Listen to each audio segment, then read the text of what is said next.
everybody. Welcome back. World Dice, episode 11. 11. We did it. One more, and we are officially one year old. Let's go. 1 year old in terms of how many episodes that we've done. But it's what, 3 years?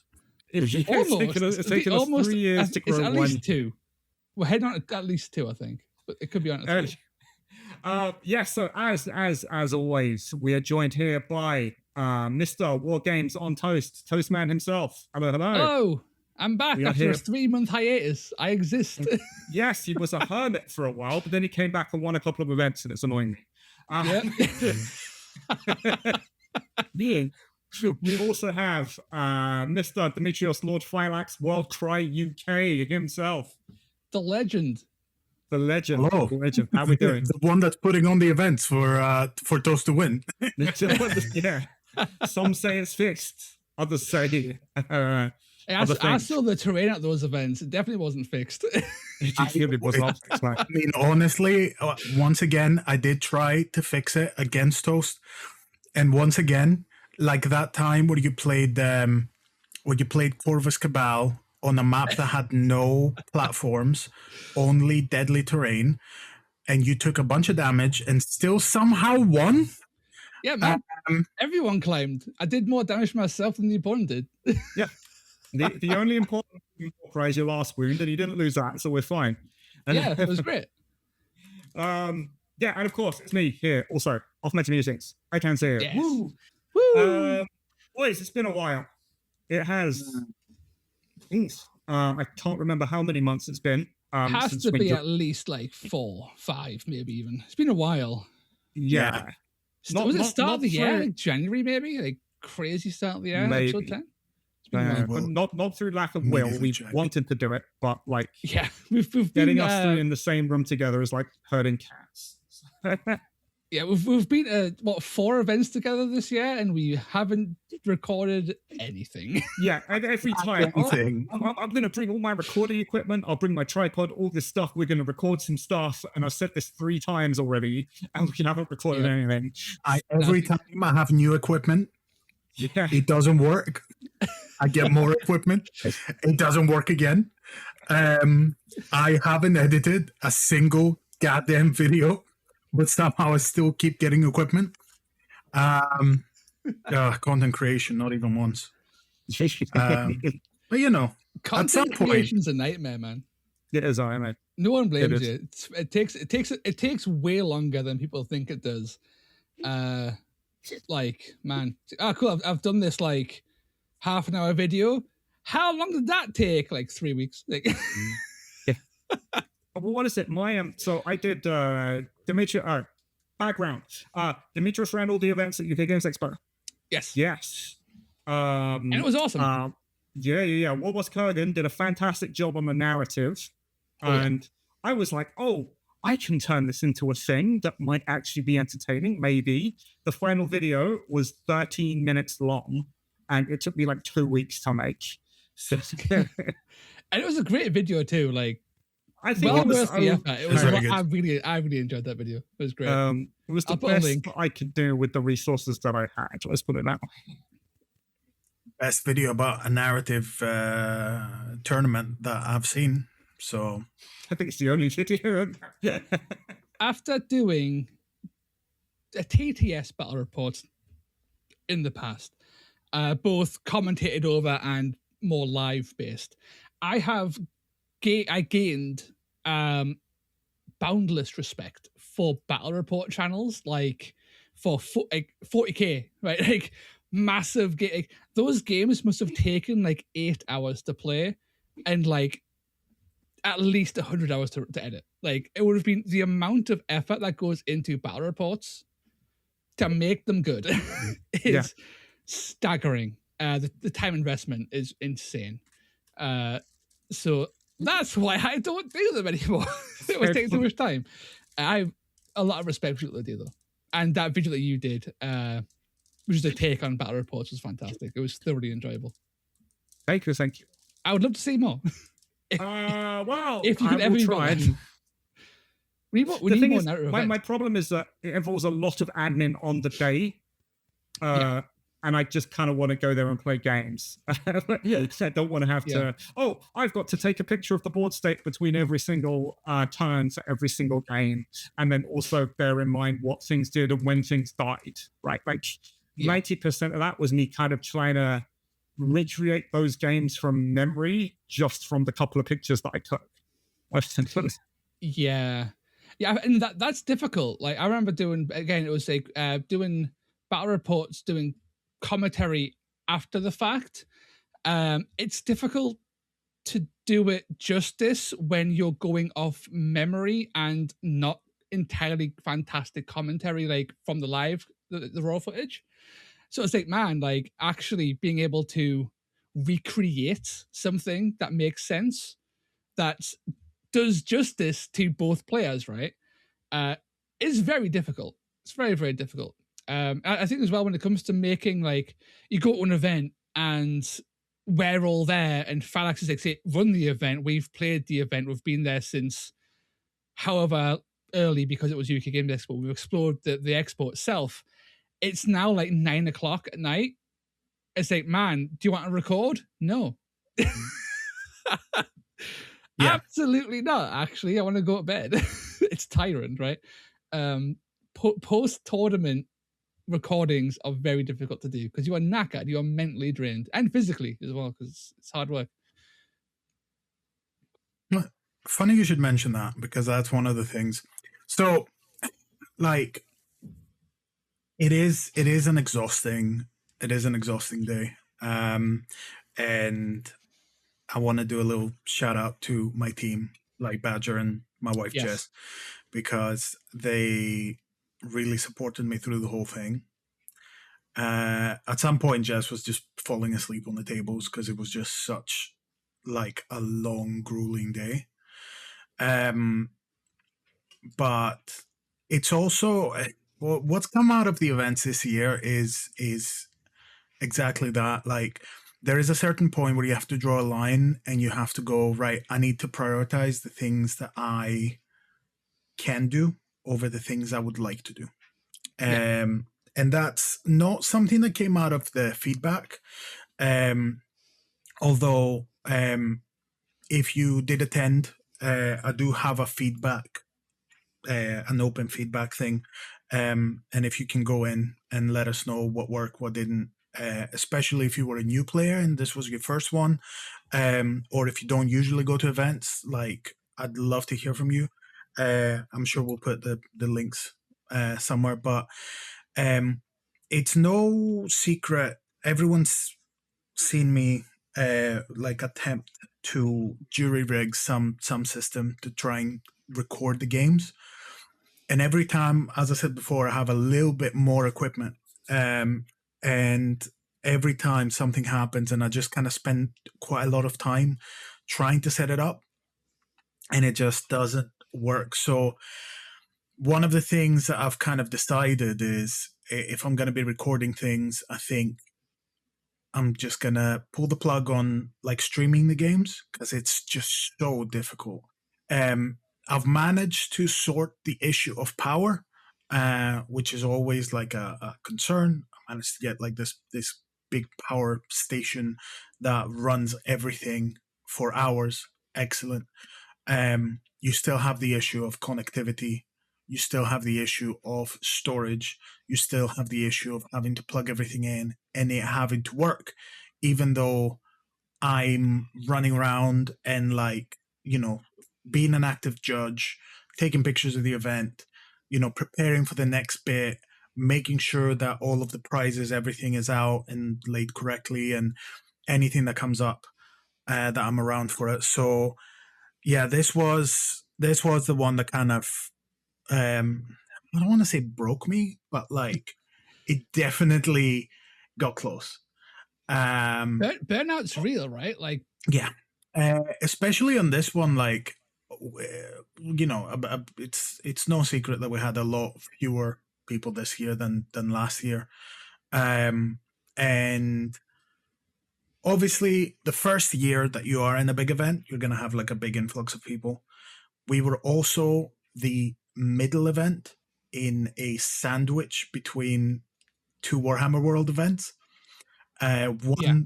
One was 3 weeks before, one was 2 weeks after. So like, it makes sense. But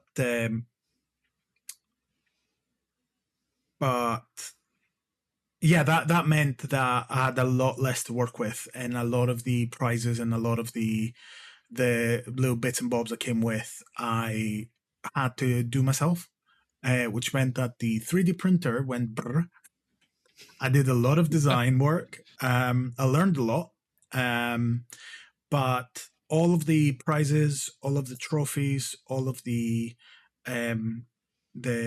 measuring sticks, and all of that kind of stuff, it was designed by yours truly. It was put into. Yep. It was put into Inkscape for design, then Blender for 3D, and then all of the measuring sticks that had all of the colors were painstakingly painted by Jess. Every single one of them. They were lovely, by the way. So yeah, it was very good. She was absolutely right when we were trying to figure out how we were going to color them in, and she was like, nail polish. I'm like, are you just saying that because that's your current like obsession? And she was like, no, trust me, this trust, this will work. And it worked. It was excellent. So yeah, but as a result, that was like, in the past I would have outsourced that. I would have just kind of gotten stuff from different people, and it meant that we could do more, but it also like took so much time. I also refreshed a bunch of other tables and painted a bunch of terrain that I had on the back burner.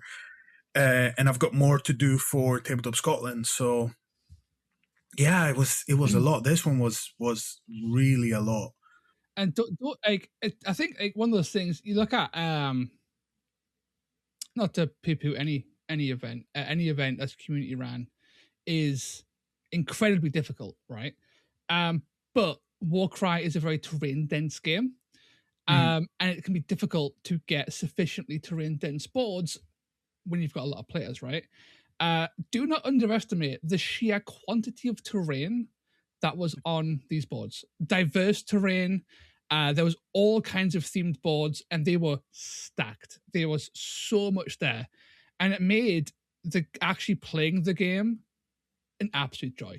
And I say this as a guy who had a 310-point handicap with a thing that couldn't move because of the terrain. The actual terrain was a joy to navigate because it opens up the game, right? So having so much terrain is tactically, it opens the game up in wonderful ways. But also, as a visual, as a gameplay thing, it's wonderful to play on boards that are that dense and packed and well painted. It's top notch. And quickly circling back, the amount of time that Phylax and Badger and Jess work on, because you touched on the photo booth very briefly, and I refuse to let you just touch on it.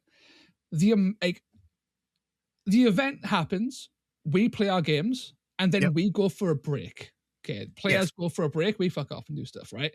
And then for the next hour, you would think, oh, well, Phylax has got a time after. No, Phylax is doing the photo booth.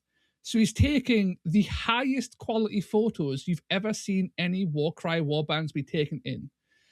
And it's like, Jesus Christ, the amount of time and effort this guy puts into the photo booth is insane. It's amazing, right? Like, it's above and beyond.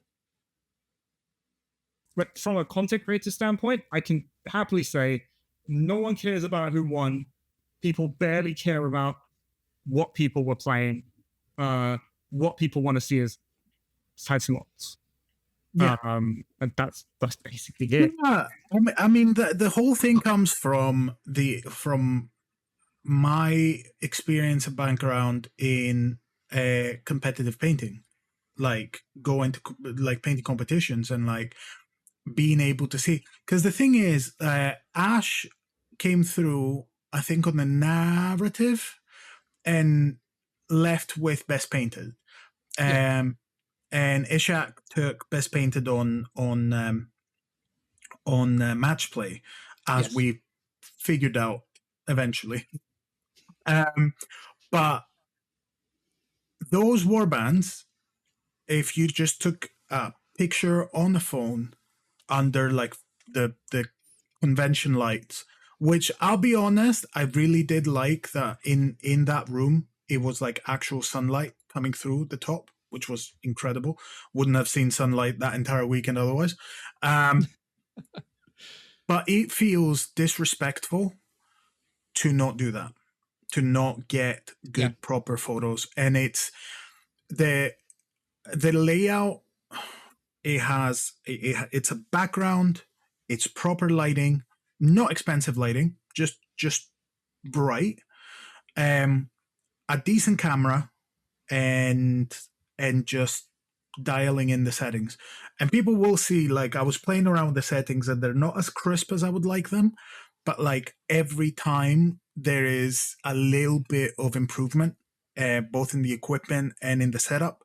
And I think like Tabletop Scotland, I think is going to be where I have a list of exactly how everything's going to be perfect.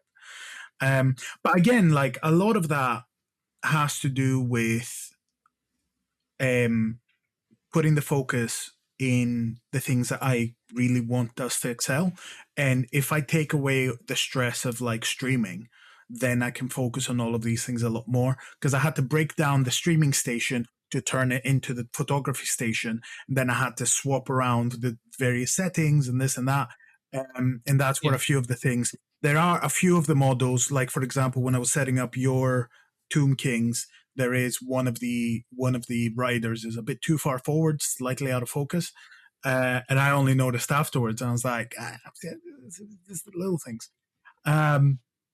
But yeah, I mean, they're very good pictures. I host them online.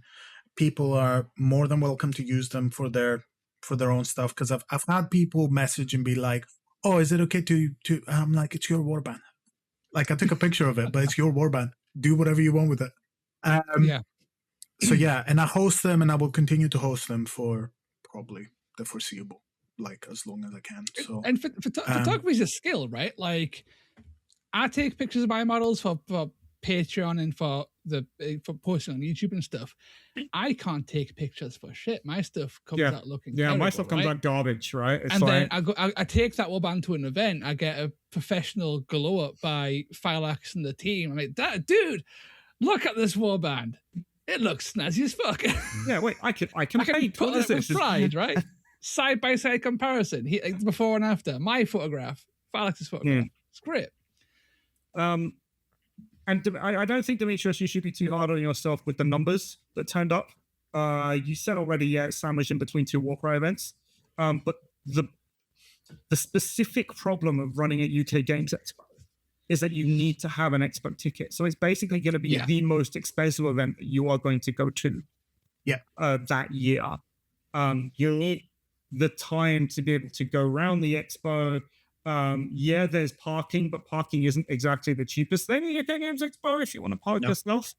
And like the average age of a Warcry player is between the ages of like 35 and 44, believe it or not, like direct from the stats. So it's difficult because most of these people have families. They aren't necessarily going to be able to get away on a Friday for a narrative event, have an entire Saturday away for for a competitive event, right?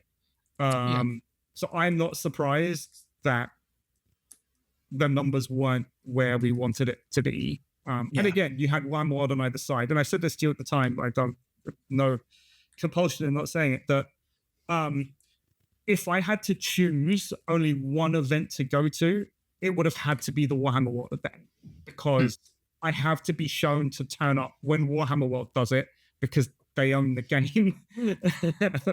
And it's nothing.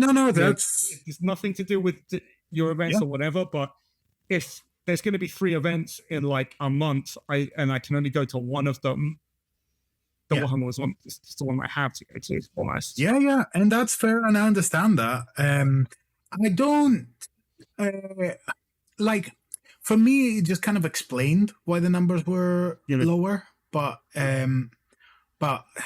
seeing the actual cost for a person to come through, also the fact that I did it Friday, Saturday, I genuinely thought that Friday would be a better day.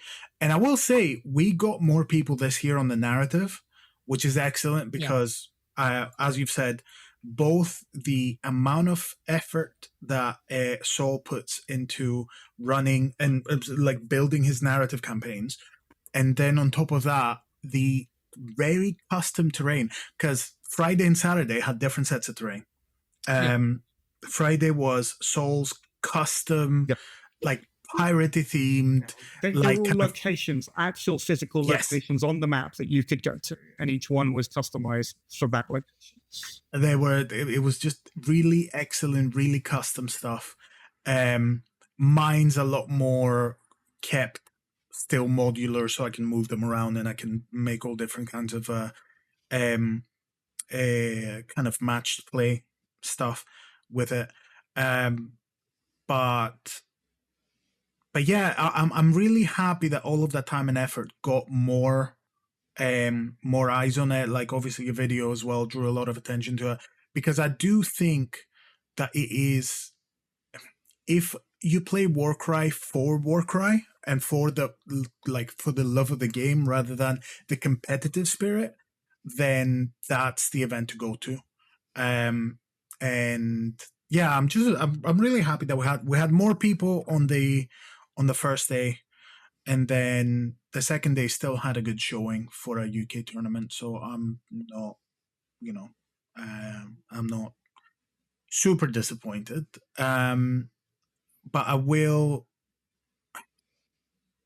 say we will probably end up doing Saturday, Sunday going forward, unless it is something like LGT, unless it is like another event where we're looking to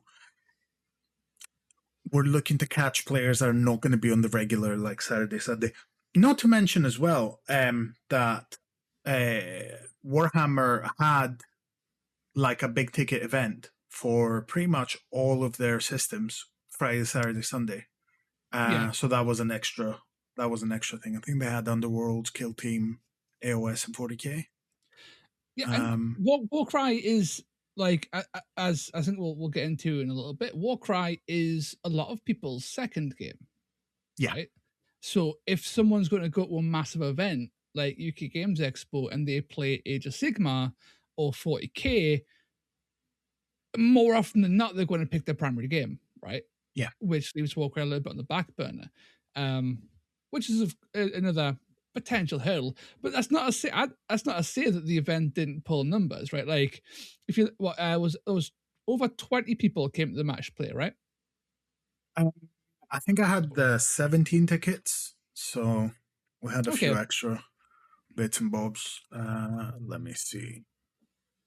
It's still not too shabby, right? Like, no, not at all. That's a fun event, right? Like 16. You'd love to see it, right? That's still a solid event. Yeah. And it's not Warhammer World pulling almost fucking 40, but Warhammer World's Warhammer World. It's also a lot cheaper. We mentioned the cost. Warhammer World's a lot cheaper. Yeah. Than you the combined ticket, right? Because your ticket's Warhammer cheaper. World, you're going for a day event, you're getting said. You've got the parking at UK. I think the parking was egregious. It was I think it was for 2 days. I think it cost about £40. Dude, let me tell you a story about the parking. Jesus, yeah, this is turning into a bashing UK Games Expo. So, I have an electric car, right? They have an electric car park with the thing. So I was like, okay, I will go into the electric car park. I'll plug in my car. I'll be there for that time. Absolutely fine. You get a day pass for the electric car park. It ends at 6 o'clock. That's their day. Their day is 9:30 until 6 in that car park, right? Okay. We started playing at 3. That is wild. We didn't finish until 9. And and even though the expo goes on, when was the expo going on until like 10, 11? Friday, 11 o'clock? Yeah. Even though the expo was still going on, they set the day price going until 6. So anyone in that car park afterwards has to pay an extra charge when they get out. Yeah, Wild.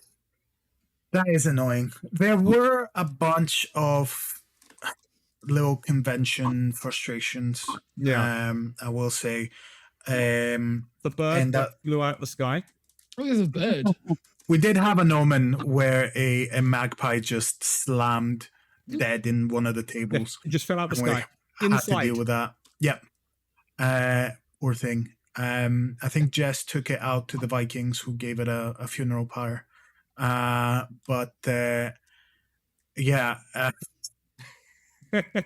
I feel like that sounds insane if you don't know that there's like a big LARP community of like Vikings that literally set up a camp right outside UK Games Expo. It's awesome. It's actually excellent. Yeah. But yeah, no, so I think that's more the issues of being in a large convention like that. And it is becoming a concern, and it is, funnily enough, one of the reasons why I would like more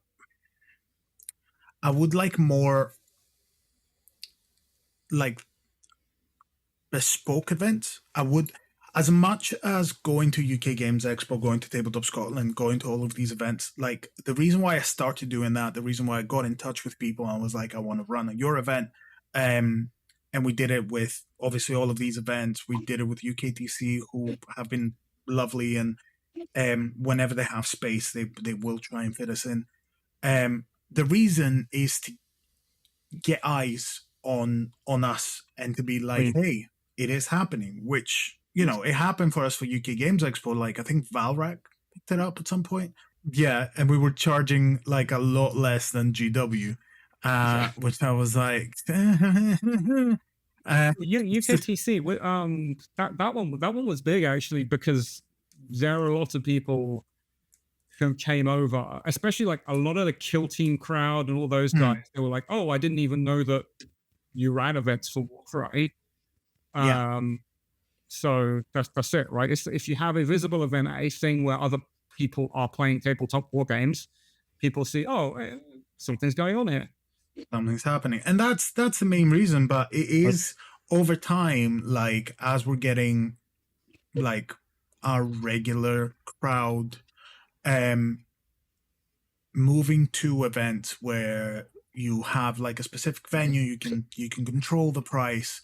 You don't have to like do a big ticket, because that's one of the reasons why we did the event 3 till 9 was you're getting a Saturday ticket, which is the most expensive one. You might as well have the chance to go around and look at the convention, you know, because I hate doing, 10 to 7 and then you finish and then it's like, or 10 to 6 and then you finish and you're like, we have half an hour to go and see the convention. And it's a massive, massive convention. Yeah. So you can get lost. I got lost on day 2.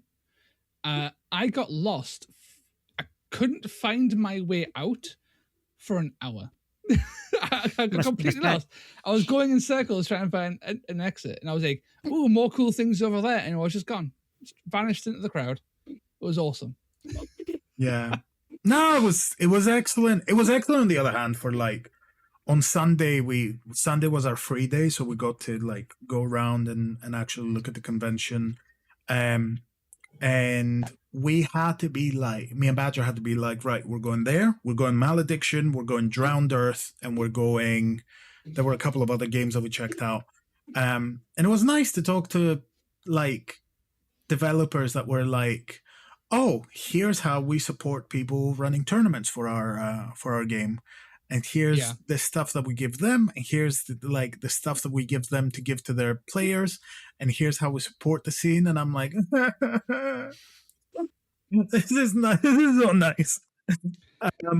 I run Warcry events, and I have codexes for 40k. That's what I was given for running Warcry events, was 40k codexes. The support is, here's some Age of Sigmar Battle Tomes. And I mean, I still use them, but so yeah, don't be surprised if you see down the line Warcry UK expanding because I really like Malediction, so that might be on the near future, but we'll see. We'll see. The thing is, like, I spent most of Tabletop Scotland UK Games Expo telling people about Tabletop Scotland, and I'll do it here as well. And I'll say, if you liked UK Games Expo, but you were like, this is a little bit too much, Tabletop Scotland is like, I mean, I wouldn't say 80% the same because like it isn't 6 massive rooms, it's 1 massive room, but it is the biggest event in Scotland. It's right next to the airport, so you can get to it really easy, and it is so chill. So I've been telling everyone, like, it's worth your while. It's an excellent event. I went last year. So, I went last year. It was a fantastic event. It was really fun. yeah. Both the actual Warcry event and the actual TTS itself. Yeah, you were there the year before. You were there the first year that they did. So they moved to a bigger venue.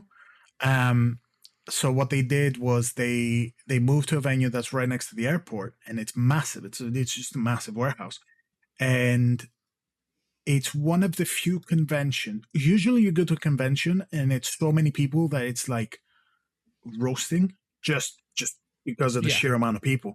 And this one, I was positively chilly. I was like, oh, okay, because they went for a venue that they're gonna grow into, so there's so much space, and it allows them to go around and be pretty good for like bringing people in, and there's space to move and sit down, play your games, run tournaments.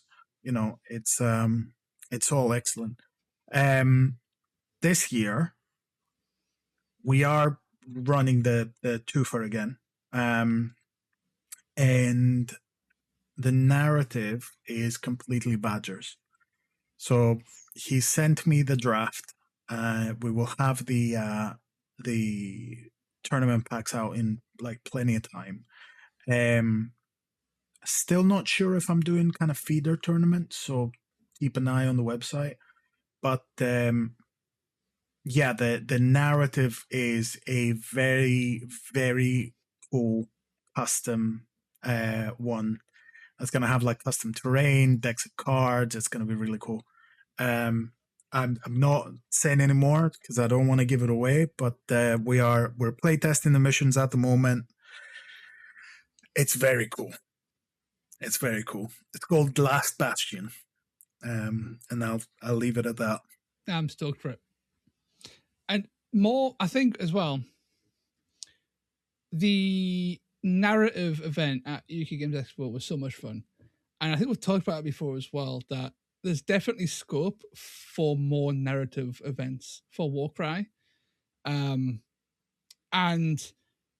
there has to at some point, like the curse of matched play and casual play just being disgustingly inaccurate terms that no one wins when those terms are used, right? Like the narrative tournaments are still tournaments, and they are so much fun. They are so much fun. And I tell you what, Saul, assuming Saul did the missions for Saul did the missions, Badger did the deployments. Saul cracked treasure missions, I would say, for the first time. I hate treasure missions. I've said it many times. You have the worst missions universally. There are no good ones. And people who say there are good ones are liars, and they're lying to themselves and to everyone else. Saul turned a treasure mission into capture the flag, basically.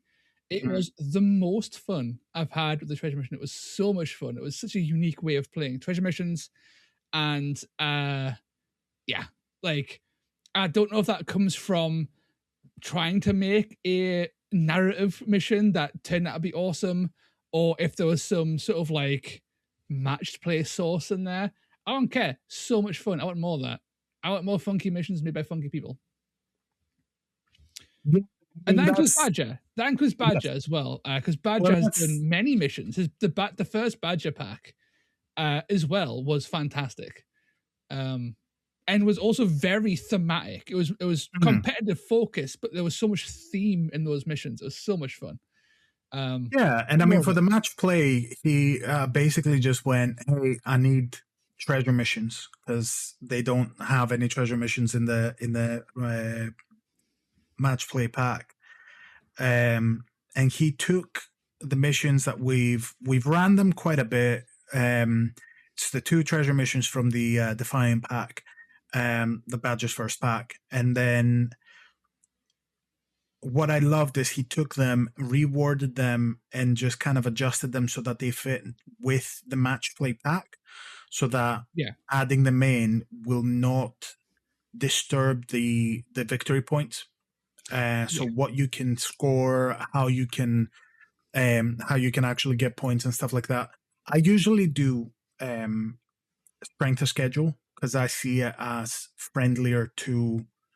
um, friendlier to a community event. But if you wanted to run like a proper competitive pack where it's like victory points, secondary kill points, sorry, victory points as the first tiebreaker, kill points as the second. Those 2 missions, as they're written in the UK Games Expo pack, will fit in. They will not throw you off. They will not, give, an average of 30 victory points instead of like 5. Yeah. And I thought that was excellent, how well he just pivoted to design that. So, yeah, no, big fan. I'm very lucky to have a new team. So, yeah. And not to forget, and sorry, I've completely forgot Andy as well. Andy and his pack, Mhm. the Bristol pack. Yeah. He has tweaked that, I think, several times now. That Yes. is again such a fun pack to mess around with, Yep. and again it addresses different issues within the core of mission design. Right, it tackles it in a unique way that's very fun, and he also has a very fun treasure mission as well that Yeah. he tweaked. He's tweaked several times, and it's very good. And I think that taking treasure missions and just turning them on their head Yes. has really helped the treasure mission become less of a tedious fucking bore, which is my main issue with them, is that they're just fucking boring. Yeah, I mean, a lot of these missions, they have gone through several iterations because you kind of have to run them and you have to stress test them, and then you see where they break and then you fix that.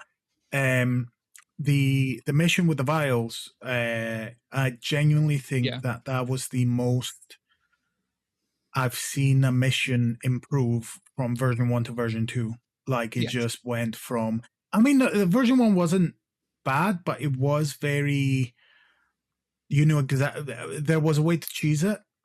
And some people figured it out. A lot of people figured it out. And I think Andy just handled it really well to go, right, okay, so I see what the problem is, and we fix it that way. Also, Andy's pack having the paths to victory, which I think is inspired by Kill Team. I believe so. Yeah. So yeah, being able to go, right, I'm gonna score both for like objective and for kill, but I can actually choose something to be buffed or like focused, and I get extra points because I choose which way I want to play. Inspired, excellent, It's and very brilliant. well put together. Yeah, it's brilliant because it means you can look at your list, your opponent's list, and the mission. And go, okay, I've got a kill team. However, I ain't now killing this guy. This guy's way kill you. I'm going to go more tricky, more objective focused, and you can sort of pivot on the fly to that, which is a lot of fun. Andy's pack's fantastic. I am really sad that I missed it because I didn't get to go to Bristol this year. I'm sad I missed to play that pack again. It would have been the third time I think we've been shown. It was wonderful. But it's been really good, at least in the UK at least, which is where we're mostly exposed to these new packs. Egg Badger, Soul, and Andy are fantastic. Highly recommend. If you haven't, give them a check it out. If I can get links for them, I'll put them in the description as well. If you want to check them out. If only Okay. someone had a website that collated community resources. Oh, of course. Oh yeah, that's true. Yeah, I thought you were going to say collated tournaments, and I was like, I love how we all have our websites do a different thing. But yeah, no. Yeah, check it out online off metamusings.com. There's an entire section about Warcry homebrew, a whole bunch of different tournament packs that you can choose from. I've updated it with the narrative from UK Games Expo. I've got Ponder Pack 2, which I don't know if that's the most up-to-date version. I'm sure there's a more up-to-date version than that. I got a bunch of stuff in there. I'll also put that in the link in the description below, so you can find that. Have a gander, because there's a lot of really good packs. I mean, I think it was a comment that I think you made, Eitan, actually, on Reddit. Someone was, again, on the usual death of Warcry nonsense that exists on Reddit perpetually. Someone was asking, is this game alive? How can I get into it? And then you dropped every link imaginable. Fantastic. That's a but copy-paste. Also mentioned that there are literally hundreds of fantastic community-ran missions with links as well. And there are, like, between, you have the quick pick up and play stuff by Overthinking Warcry. You've got Dan's is title packs. Title pack. Yeah. You've got, of course, Badger Alex, Badger, Andy, and Soul, among many, many others. There are so many missions out there made by the community, and you just need to seek them out. They're fantastic. So much fun. As I think we found out after having a massive hiatus from Warhammer World events, the Match Play Pack by Games Workshop. Yes. Shocker. It's really good. Yeah. I was so happy. Really So the Storm in the South 3 is on August, and they just released that they're doing Match Play Pack. And weirdly, I was just like, yep, no, I'm good. Because the 12 missions that are in that are still, there's been enough time since the back-to-back-to-back 6 missions that when we have one of those, one of the first 6, I'm like, ooh, this is nostalgic. You know, it's not we didn't play it anymore constantly for a year. Yeah, but that's the thing. Like, it was so annoying at that point. But now that there's been enough time, and I'm like, ooh, I know how to play this, and now I have new tools, and I have new little bits and bobs that I can try in a familiar environment. So you know what's really sad about the match play pack that I thought I would never ever say, right? There's no treasure missions in it, and I'm kind of sad by it, because like there's a couple good ones now, right? I would love to see Games Workshop take a swing at an actually good treasure mission. Alas, it took them 4 years to produce the first one, or 5 years to produce the first one, however long the was counting. So in another 5 years' time, maybe you'll get. I think it's easy as well. Missions. It's very easy to poo-poo on the Games Workshop packs, because the core book missions weren't great. The follow-up to Laxis sort of narrative pack, that wasn't great either. But the first iteration of the Ferocious Gnarlwood, which was made for Warhammer World specifically, so it was never released outside of that for a long time. You had to go through Warhammer World itself to find it. Those missions were always really good. They just got overplayed at Warhammer World. They've always been good, and they expanded them, doubling the amount in the last FAQ, and the first official Warcry publication since Tyrannic Cohort, as we can see with Eitan there. Yeah, there we go. There it is. They made about 40 match play, full color, glossy as fuck, mega high quality match play battle plans, including reactions, including battle traits, including all the missions in full color with art. Wild. No one expected it. We went there expecting just cool. Here's a link, a piece of paper on BCP, right? No. they handed them out. And I was like, damn. Like, they treat us well at Warhammer World. Everyone got one. And I think it really goes to show, people poo-poo Games Workshop and treatment of Warcry. And you've got to separate corporate from the people, right? Because corporate doesn't treat Warcry very well. The people who did that, they didn't necessarily get all the permission to spend that much money to make those. And they handed them out. I was talking to one of the event guys. It was, oh yeah, it was like, I forgot his name now, sadly. Was, oh yeah, this guy was like, we're going to make a book for it. And they're like, okay. And then the price of it was like way higher than they expected. It was like, why was it was like, hang on, why is it this much? I was like, don't think about it. It's too late now. They're already here. And it's like, So they gave them out on the Wednesday event also. That's what Yolane said. That's really cool. So I wouldn't be surprised if, to make this in any way cost effective, they would have had to print like 1,000 things. So they didn't. That's the thing. They were saying there's only as many as they have in that box. They did a very limited run. Right. Okay. So at most, right, across 2 events, they might have 100. Yeah. Like, tops. Right. So it was a very cost inefficient thing they did for it. Yeah. And they put way more effort than you would expect. Right. And like, not a bit around the bush, they could probably sell that, like, for like. I think people will happily buy it. But I mean, people would happily buy it. £15, whatever, right? It's a really good quality book, and it's also the most up to date version of everything. Yeah, because all the missions are fixed in it. All the mistakes in the PDF are gone. They actually fixed it, so they've had designers go in and fix the fucking rules. Yeah, which aren't. Then okay, what happened to you? It's wild. Update your PDFs online. Yeah. If the Warhammer World team can walk in there and get fixes to these missions and get them printed in fancy book, you can update a PDF. Come on. Yes. Just shadow drop it. You don't need a Warcom article. Just fucking shadow drop that shit. Do it. Right? Just upload it. Right? Like, we all know whether everyone who looks at those missions go, okay, this is one mission that's missing an objective. Yeah. Everybody knows at a glance where that other objective should be. But it's a bad look to have it as the only way of getting that mission outside of getting this very fancy book that like 80 people in the world have, like, is to go on this wrong PDF. That's the thing, like, you can't take forever to release stuff, and then when you release them, they're bad, and then you refuse to fix them as well. Yeah. Like, you have to have one or the other. Like, they have the fixed version.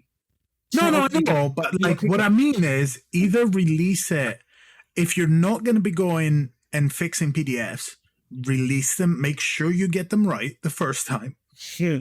And if not, go and fix it. You can't like be like, no, we release it once, but we won't make sure that it's correct. That's a problem. But yeah, no, I think it was excellent. I think I felt very looked after. Obviously, the events team really likes running events for this. Yeah.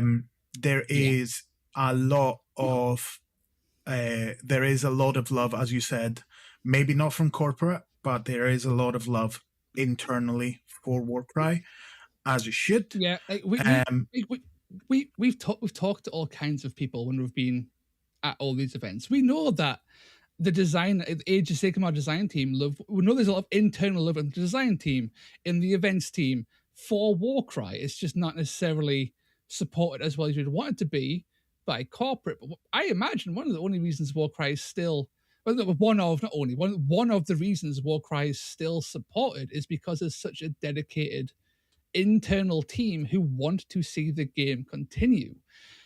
And that's important to remember, right? Is that there's a lot of people who aren't part of the management system who are trying to maximize profits at all costs, who are pushing for this game to exist. And you can see this every single time you talk to anybody at Games Workshop. They love Warcry. It is so many people's favorite game. Like, Nick Baton went to the last one, for God's sake. He just popped in. He had a great time. I played one of the guys this time, and last year, one of the Age of Sigmar design team people played. He turned up. If you know, you know, right? So he was playing, and that's awesome. Just pop in, have a good time. You might see John Bracken occasionally hovering, being all incognito from the rafters. Right? It's a great time, and you just love to see it. And it's a shame that there's so much negativity online surrounding it. I don't know what you mean. It's not a supported game. Warcry's dead. Why are you? Why all this? I genuinely So I think it's time for my rant. Yeah, if you are Warcry is dead segment of the I guess no, we can go into that, but like genuinely, if you are the kind of person, and I mean, if you're here watching this video, you probably aren't, but if you are the kind of person that goes in, and this isn't just on Warcry, this is in general. If you are like watching people who are like just holding out hope. I'm not saying actively delusional, but like you can't spend your days going in to everywhere where people are like, "Oh, we might get something," and you go, "The game's out, the game's out," like a crow. Like, no, dude. Like, go do something better. Touch grass. Like, get a better hobby or actually engage in this hobby. Like, go find something better to do with your time. Because the thing is, like, I get a little bit annoyed when people are overbuilding their expectations, because it's just because I'm now seeing the pattern. Every year, something gets released in the winter. Everyone's busy with other stuff. They don't notice it, right? Spring rolls along. Everything like blooms, and people come back and they're like, "Oh, let's play some games." And then there's a preview and they go, "Oh, there might be Warcry." There's never Warcry. There's never anything for us in spring. No. What? Hellsmiths, the Hellsmiths official, they dropped that at the end of like a random Warhammer preview number 4. But don't get used to it. No, it happens. It happens. What we get is a once per year FAQ, sometime late summer, early autumn, August, September, October, right? I don't understand why you would upset yourself by going, "Oh, there's nothing in the spring preview. There's nothing in the summer preview." Why would there be? It's been 3 years now that we've been in this kind of like low maintenance mode, right? And I will say, like, go and ask Underworlds and go and ask Middle Earth if they enjoyed their new edition. They'll tell you probably no. So like, I'm not fussed if we're in low maintenance mode, and you can disagree. You can like, I understand that like, a lot of our American contingent will turn around and they'll be like, "I can't convince my local gaming store to put any weight behind this if they don't have anything to sell for it." And I understand. I would say Age of Sigmar Spearhead boxes sell for it. Like, it's just an alternative way to get all of that. Because I got into a bit of an argument on Reddit with someone who said, like, there's no way to get into Warcry. I'm like, there are 1,000 ways literally to buy anything. And just about any box in any Age of Sigmar system, you can play Warcry. Just about. Yeah. And what I do agree with is that terrain is an issue. Terrain is an issue. Terrain is an issue. But only if you're looking for GW terrain. Yeah. I did have, oh my God, I did see someone who was like, "Oh, what terrain is this? I can't find it on the website." I'm like, "Brother, are you finding any terrain on the website?" Is that a surprise? But yeah, no, it's like terrain can be an issue, but like there's so many you can just get, like third party. You can order, you can 3D print, you can do all kinds of things, but like it is a blessing and a curse, because I think terrain really is one of the one of the ways that this game actually incentivizes you to look at the map and instead of playing Remember Hammer, actually like engage with the game. You can be behind and use the terrain to your advantage, as Toast has done several times to completely like mess me up. So I think it's a blessing and a curse, but yeah, 100%. Well, No, I find the argument at the minute that people are obsessed with. I'll let Aitan speak in a second. I've jumped in. Is that they're obsessed with the 3-year cycle? See, the 3-year cycle, they've broke it. It's like, bro, fucking how many years? Like, for God's sake, like, what was it, 10 years between Middle Earth updates? That game's not dead. There was, 7 years between Blood Bowl? Blood Bowl's never been dead.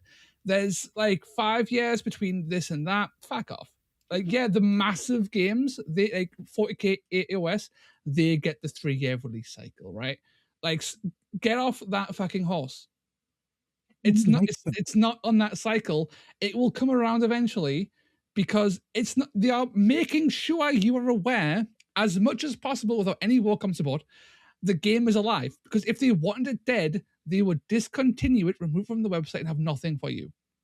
They have done this before with games that they don't want to support anymore at all. They will fucking nuke from orbit and you will never ever see it again.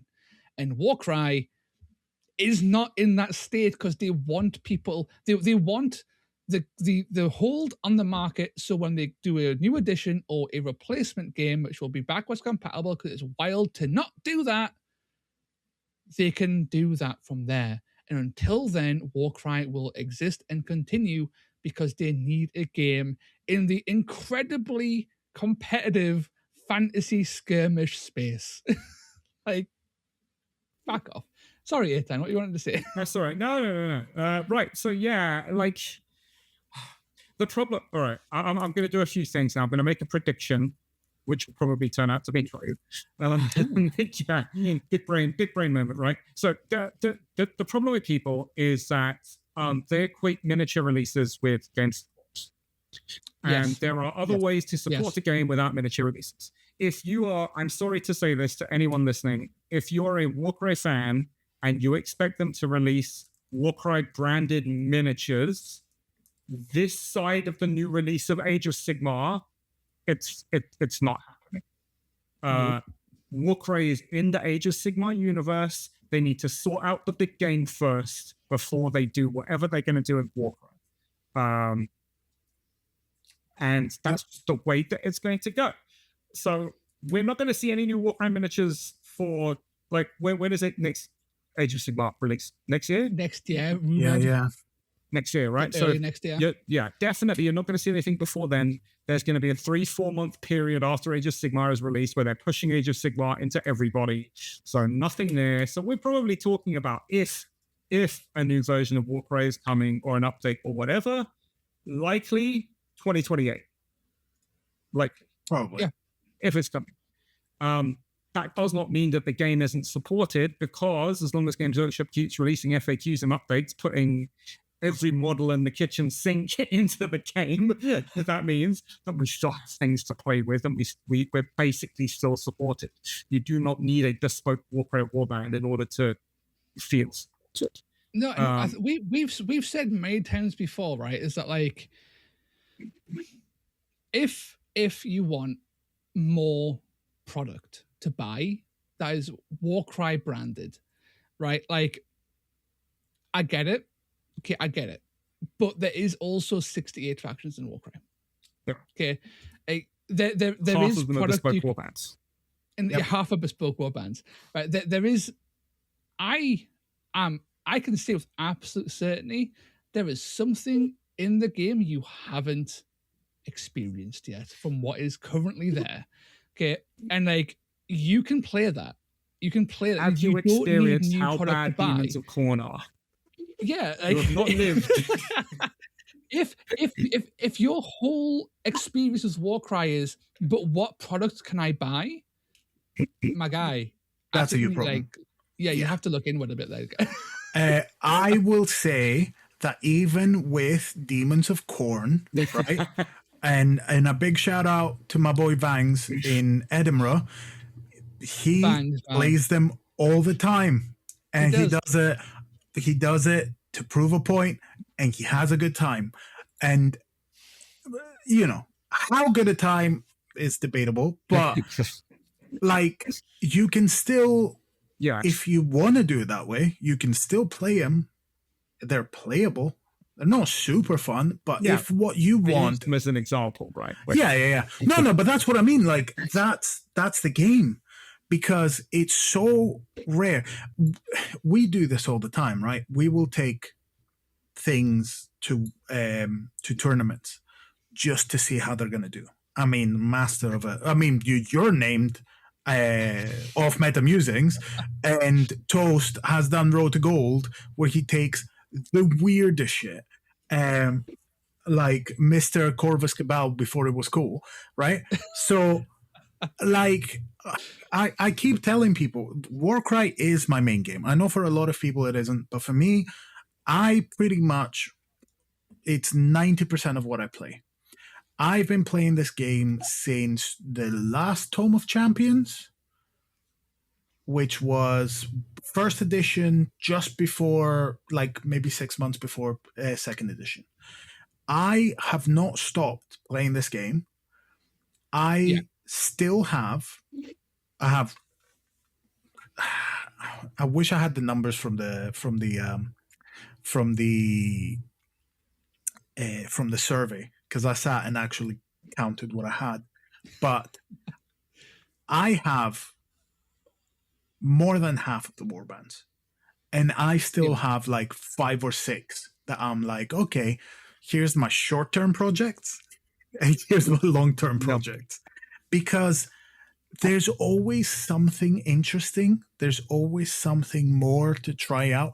And you don't have to go and buy like 30 models. You can just proxy, build, and just snipe things. And that was literally what I did for my Ossiarch. I just the whole thing's proxied. It's just things that I had lying around. I was like, cool, I can do an Ossiarch list for this, and made an Ossiarch list. That was the restriction. Was I have this box of Tomb Kings? What can I make from this? And I made a list that I wouldn't say was competitive, because again, it has an 80 mil pie in there. But it won an event. It came third in the event. An alternate of that list then went 3-1 at a 40-man one world event, right? Like, and none of those lists were tailored to be competitive. They weren't tailored to be fantastic. It was for a fun time, and like you can do that, right? We've said it before. Over 1,500 unit profiles in Warcry. There is so much to mess around with and to tinker with, that if Warcry died right now, right, if I shot Warcry right now and it was never to come back, we would be left with what could be considered Games Workshop's best game that they've ever made as a system. The system itself is so damn fun. Their best system that is in a state of balance that any other Games Workshop game would kill for. And you're complaining that you want, like, there's not product to buy? It has everything. It has everything. As like the amount of stuff in this game, like what 40k doesn't have list building. No other game in the Games Workshop ecosystem has list building as diverse as Warcry. It has so much to it, and you could play it. We have played this game. I've played it since the start of second. So what, 3-4 years? Phylax slightly longer. I'm sure Itan played in first, so it's slightly longer again. There you go, right? So we've been playing we've made between us like 500 videos on this game out of pure love, because it is so damn good. And when I see people complaining that, but I can't buy more product, fuck off. It boils my piss. And when they are exclusively negative in any chat room they can find, just there to go, you're all huffing the copium, you're all fucking losers, the game's dead. Why are you there? Yeah. Why are you there?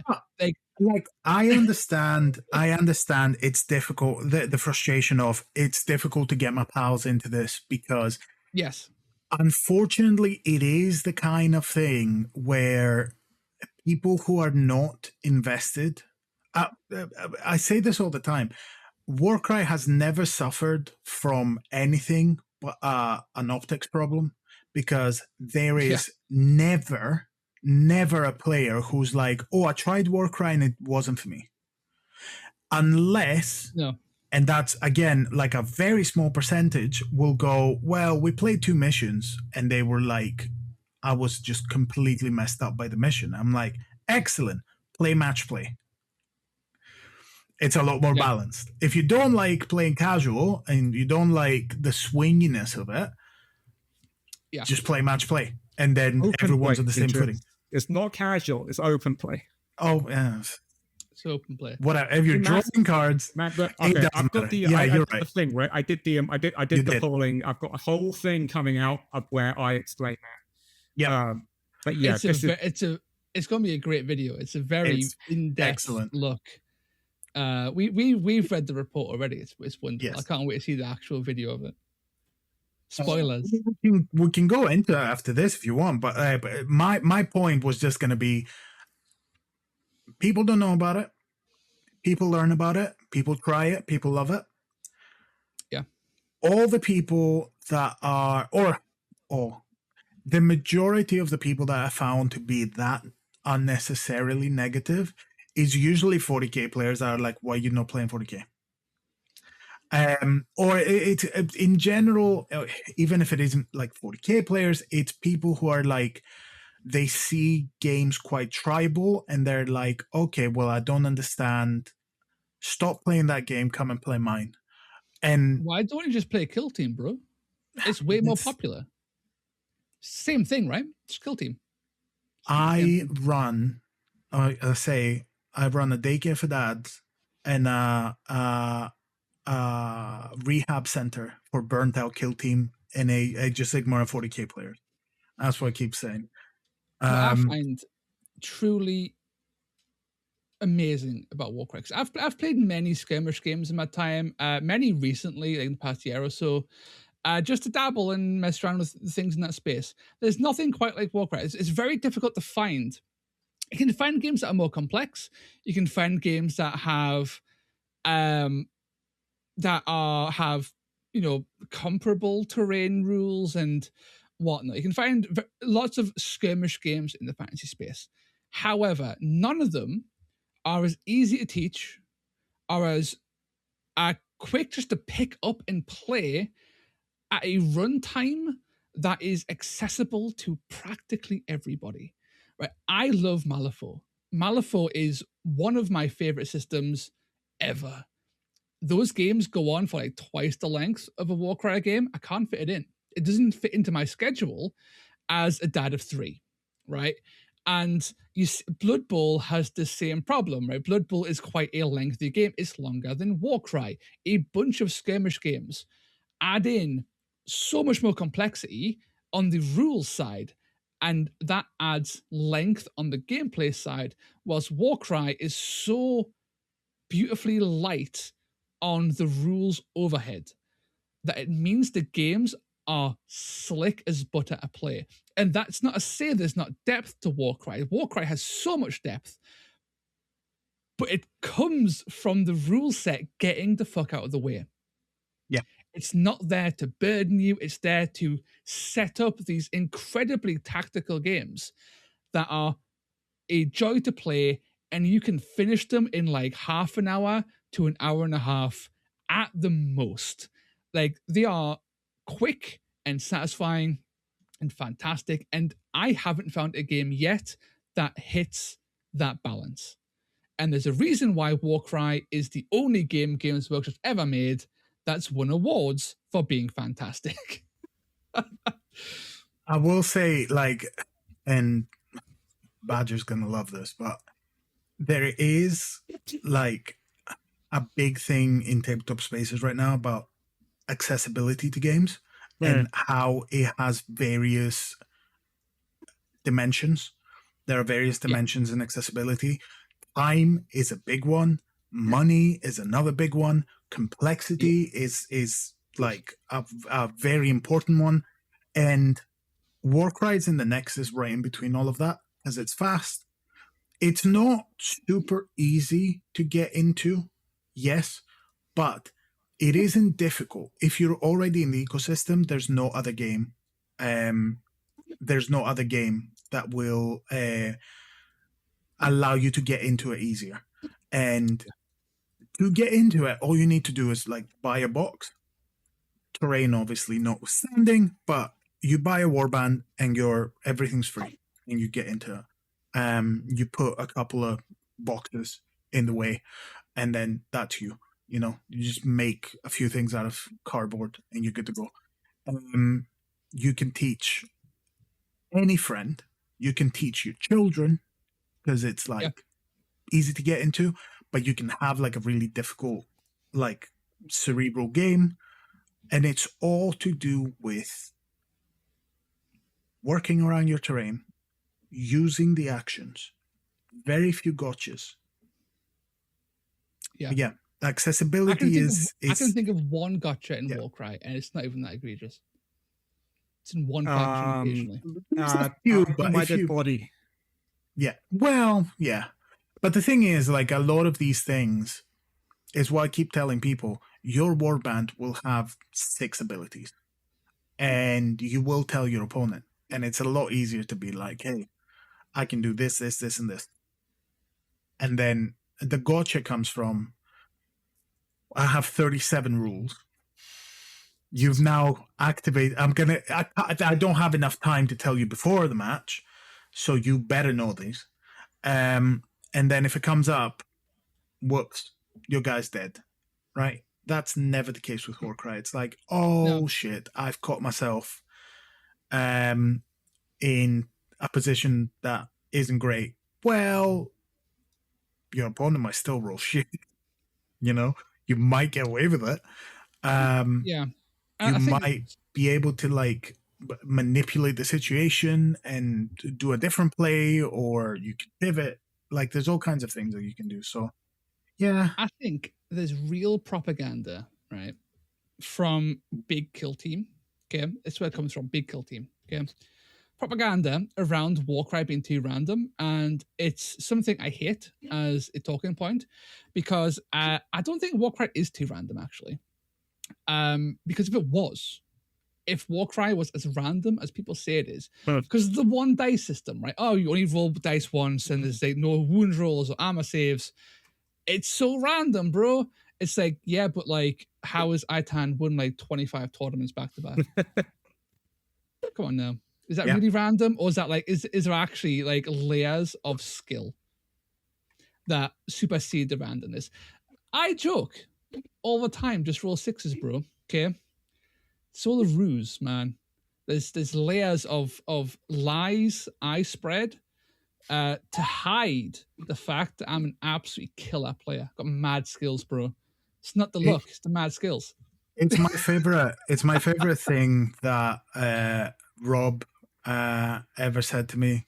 There was one time where I was complaining about dice rolls, and he went, "Why are you trying to win with dice?" Yeah, that's it. It's the way, man. Every annoying time. Because it's correct. So yeah, no, it's the best way to win is to win with the fewest dice rolls possible. But that's the thing. Like, you can. I mean, you can make the best built on it. There's whole factions built around just doing that. I know. I did buy Vulcan Flameseekers. Thank you very much. Did you really? Oh my god! No, I didn't. No, but Royal Beast Flayers are a faction almost fully designed around the idea that you don't want to roll dice. You want to avoid, play, keep away, and to use mobility. Hunters for One, she kind of similar, although they throw darts, right? Vulcan Flame Seekers. If you don't want randomness in your games, don't have it. Play Vulcan Flame Seekers and just damage everything. Avoid the luck entirely, right? There's ways around it, and frankly, I think the idea that Warcry is too random just comes from a place of inexperience, salt almost. Because it's and any game of dice will have those wild swings, crazy swings, right? But every game has this. It's not a Warcry issue. And again, you see in America way back when, man, that Girth Demon guy just keeps on winning. Must be that weighted dice, right? That he keeps in his pocket. Nah, man, it's fucking amazing. Get the fuck out of here, right? Like, that's how it is. Like, I can't get behind that stance, and I just don't find it accurate at all, personally. I genuinely think that that's mostly people who played it. I mean, first edition was a little bit worse for that. Maybe. So, but again, like that has to do with I drew a card that completely messed me up, and then a couple of good dice rolls, and it'll give you that impression, but. Yeah, I guess if you're pulling from the cards, you can pull some really badly written, like, open play missions that aren't hugely balanced, but are there for fun more than anything else. And that can bum you, right? Like, you can't play more than a couple of games without, like, actually seeing that.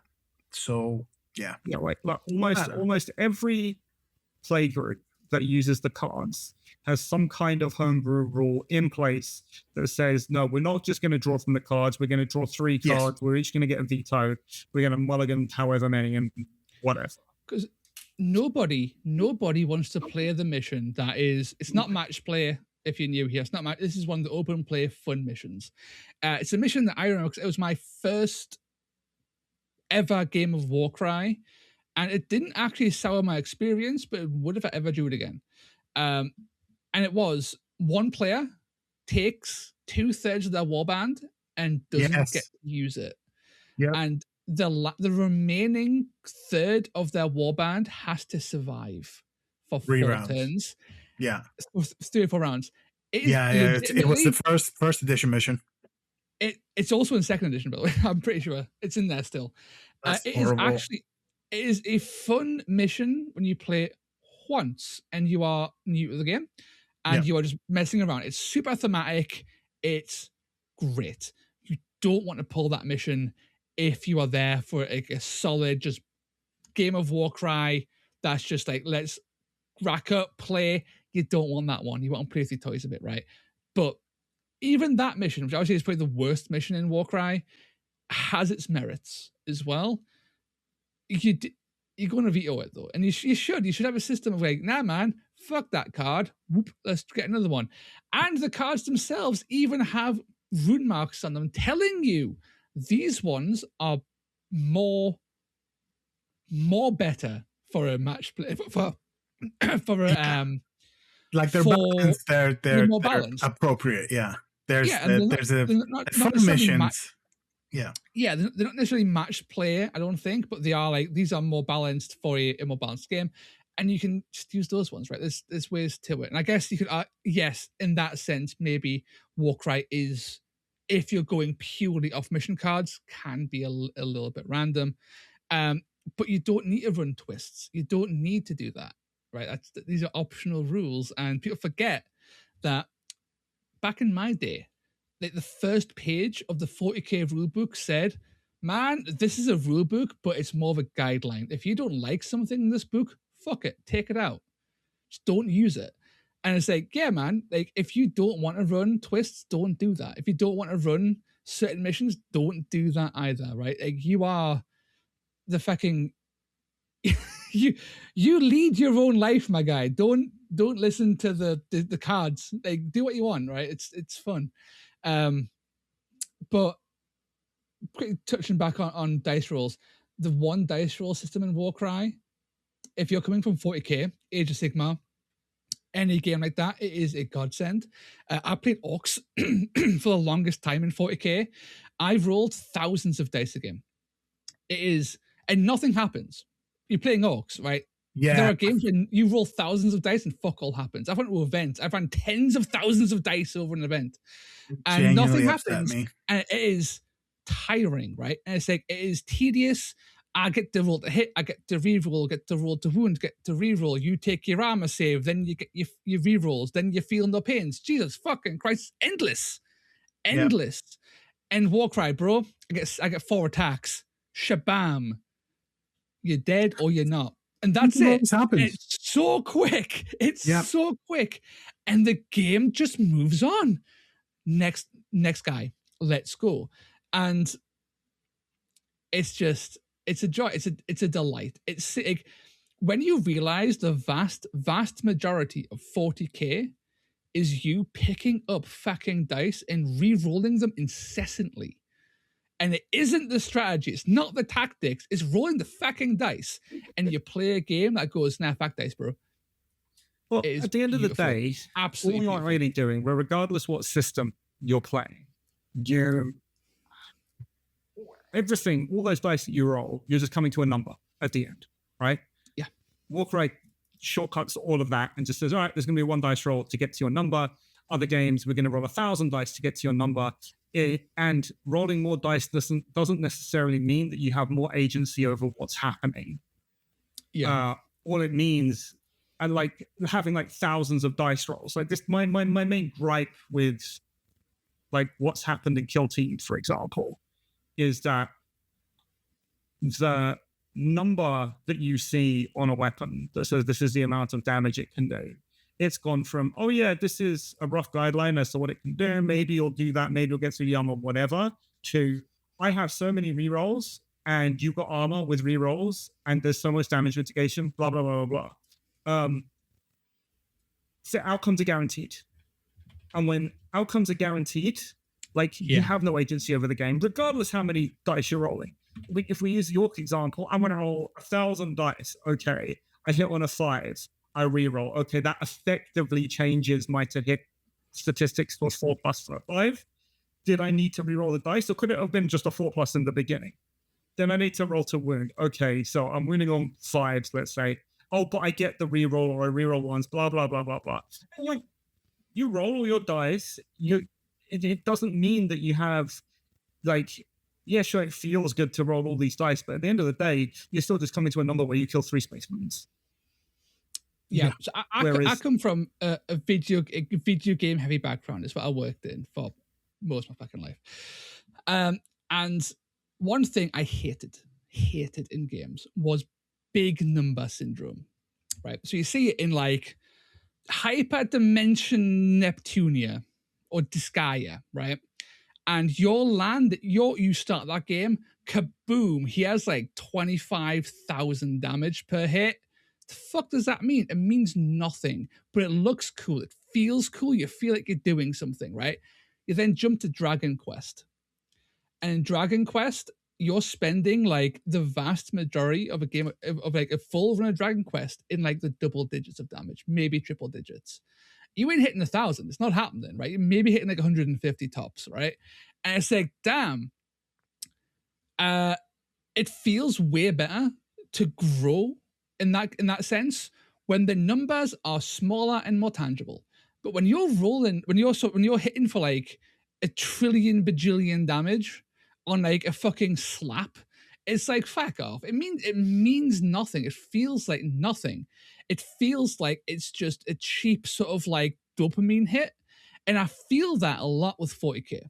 When I play 40k, I feel like the amount of dice I roll is purely for memes.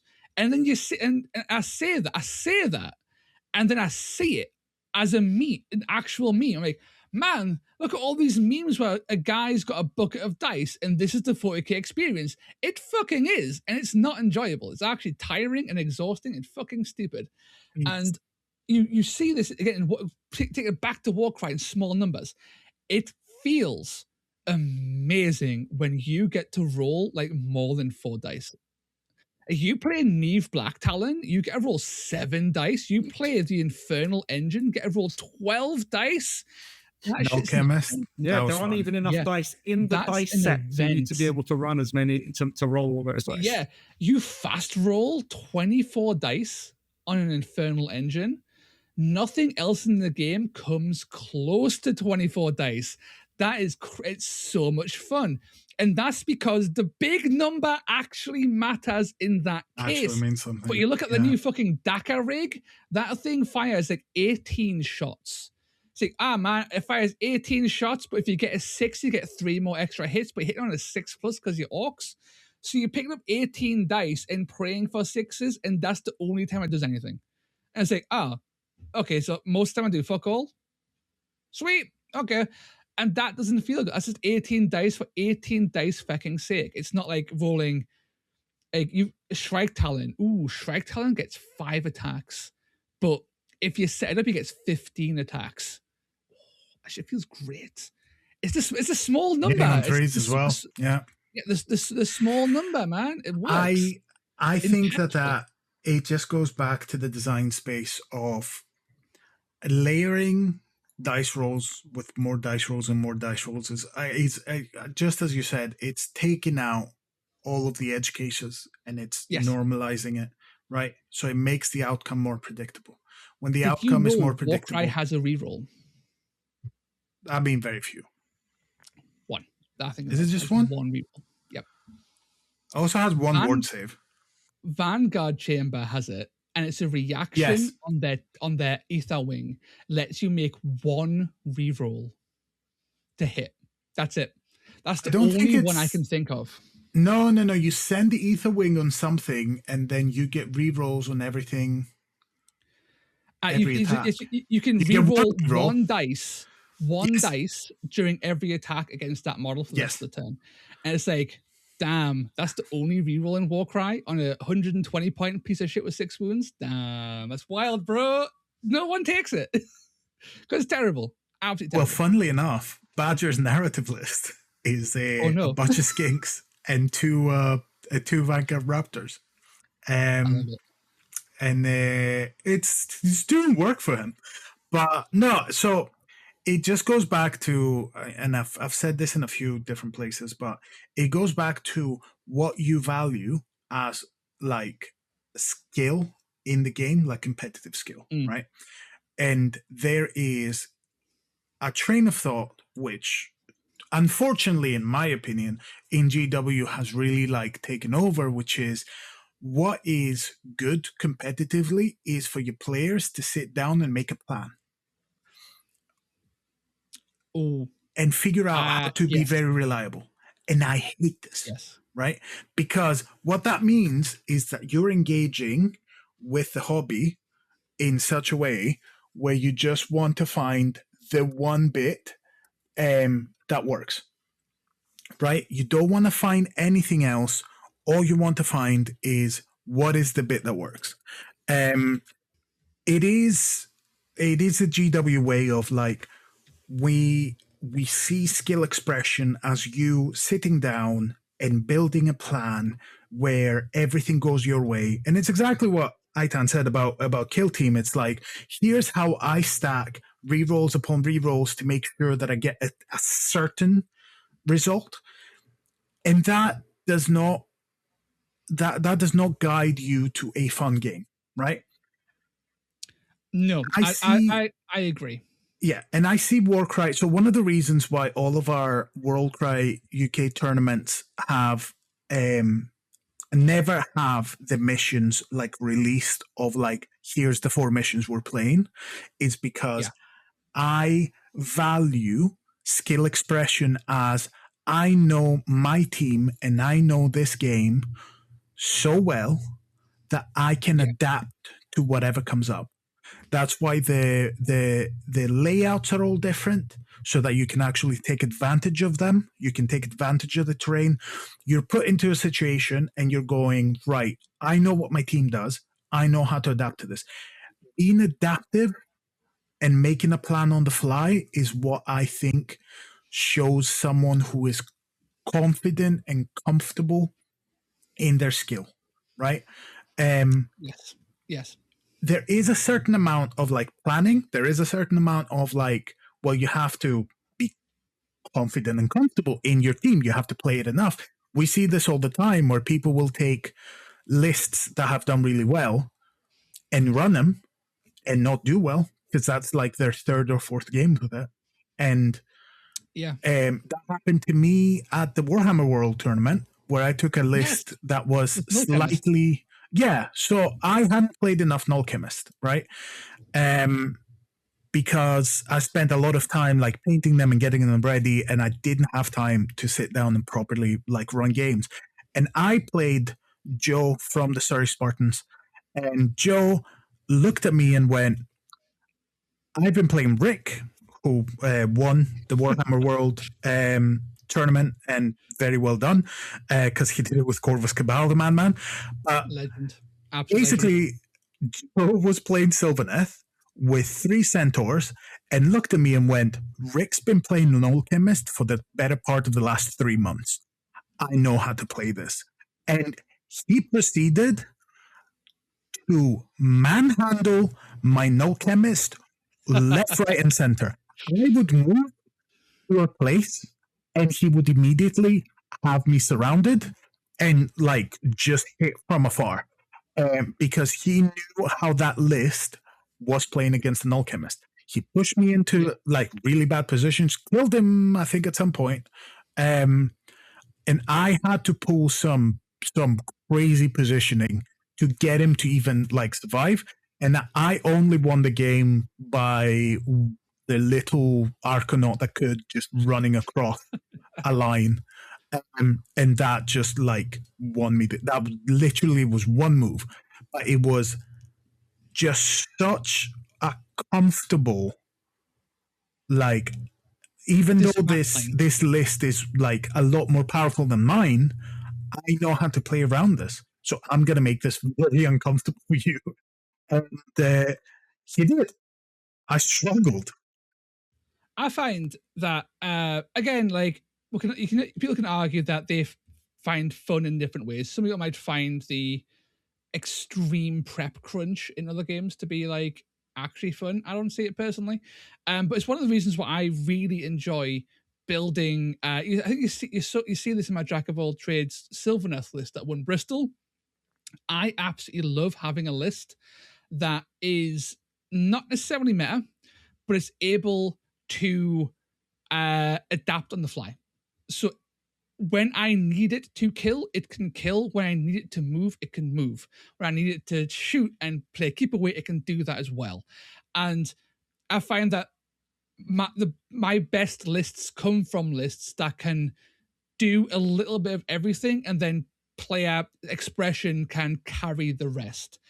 Warhammer World, I recall years ago, Warhammer World, Dawn of 2nd Edition, people were a little bit confused as to why they wouldn't release their packs early. They would tell you, oh, we're playing Core Pack. Oh, we're playing Ferocious Gnarlwood. They wouldn't tell you what missions were being run at those events. And this, I remember this really sort of like confusing our wonderful American contingent of Warcry players, because their events typically don't do that. They'll go, well, we're running these exact missions, and they could prep for that. And Girth Demon was a master of that prep. Absolute god of prepping missions to the nth degree. Warhammer didn't do that. And I think this has set a precedent in the UK events to not allow that, and to have the missions being, you can prepare for the pack, but you can't prepare for the whole event. Which leads to different list building. It leads to different strengths in the player base. And I don't know, I thoroughly enjoy going in slightly blind. And I think as you both know, I tend to do events I've done events blind for a while now. I don't look at the pack. I don't look at who's going to the event. I don't look at lists the day before. I will pants a list where it's like I'll pick a list on the day I'm traveling and run that list. I don't know. I'm kind of at the point now in my Warcry career that I just want to play some games, right? So yeah. There are a bunch of warbands that I played that I really enjoyed, and I'm kind of retreading those. So we brought Highness of Punchy out for another shot. I'll keep threatening for those spiders to come back, and they probably will at some point. The second you announce like to the world, lads, Brood's back, suddenly everyone packs anti-Brood tech. That's it. No, Oh, I just need damn. to turn up. Where'd all those flame hurlers come from? Yeah, like I really enjoyed the Fleshy Accords. That does a great list. Dude, that list was so much fun. Rocking the Vargulf as well, man. That was big dumb distraction Vargulf is just the best. Yeah, I think like the actual version of that list is a better list. It's very difficult to play though. Like the proper Fleshy Accords list that I was playing. No, I think Fleshy Accords are slapped on heavily. Player base, content creator, like impacting player base perceptions. Who knows, right? Like why? Fleshy Accords have so much like weird stuff in there. Interesting tech, solid ways of leveraging damage and control, right? And you don't see it. They're so underrepresented. And I think they're in a really solid place. There could be some changes. You could make their heroes a bit cheaper, make their tech a bit easier. I don't think it's heroes. I think like the medium ghouls, right? What they call Trip Guard. Is that what they're called? Oh yes, yeah. Yeah, so I think Trip Guard are a drop too expensive for what they do. Maybe. So I think they need to be a bit cheaper. You could probably tweak the heroes. I think on the very top end, like the very expensive heroes that they have, are just slightly too expensive. So like the Vargulf isn't 300 points worth of units. No, he definitely struggles. I think he struggles to justify that massive cost. He's very good. I've ran him. I love the Vargulf in certain lists, but he does feel a little bit. Yeah, I think difficult. It's like 20 points, maybe 20. Maybe. I might even hazard a guess and say 30 points. His abilities are fantastic. You're basically paying for a ton of stats. This is what he is. He's a big ball of stats. Yeah, he could be 275, I think, and he'd be probably on the money. Were we going to move on to, was it community patch? Yes, we went on a wild tangent. Run games. Super wild tangent, but you know how we work. Yeah, it's like this was supposed to lead on from Game is Dead to her. Yeah, that's where it would make sense. From Game is Dead to, damn, we're so good at this game. Yeah, exactly. That is so good. Yeah, so like it's very true. The other latest chatter from Discord and Reddit, so like, okay, well, if Games Workshop is not going to support this game, then the community should do it. Okay, yeah. And there's a lot of talk about that, and a lot of talk about what it could look like, when it should happen, all this kind of thing. Like, oh, if we don't hear anything from Games Workshop in a year, it's community time, and this is what we should do. It's my opinion that this has certain challenges, and I think that there's a lot more that goes into community running a game than a lot of people like take into account. And this comes from basically a lot of L5R, Legend of 5 Ranks, and that died, right? FFG produced the last box, and that's it. And then the community took it on, and there are lots of things happening within that, and it's still going, as far as I know, as a community project. Yeah. But the and that, no, it's not an analogy, but the example that I use is if people are expecting a community patch to produce content faster than Games Workshop currently produces Warcry content, they are probably mistaken. Yeah. It takes a long time to do these things, and I've got an entire spiel about this. If you would indulge me, and please indulge. Please, let's indulge. I've got my own things to say on it, but yeah, you can. You can indulge first. Yeah. So, okay, what do you need for? Right, to start with, what do you need for this to be successful? To begin with, you need a bunch of players to run the thing that the community itself has confidence in actually taking stewardship over the game, right?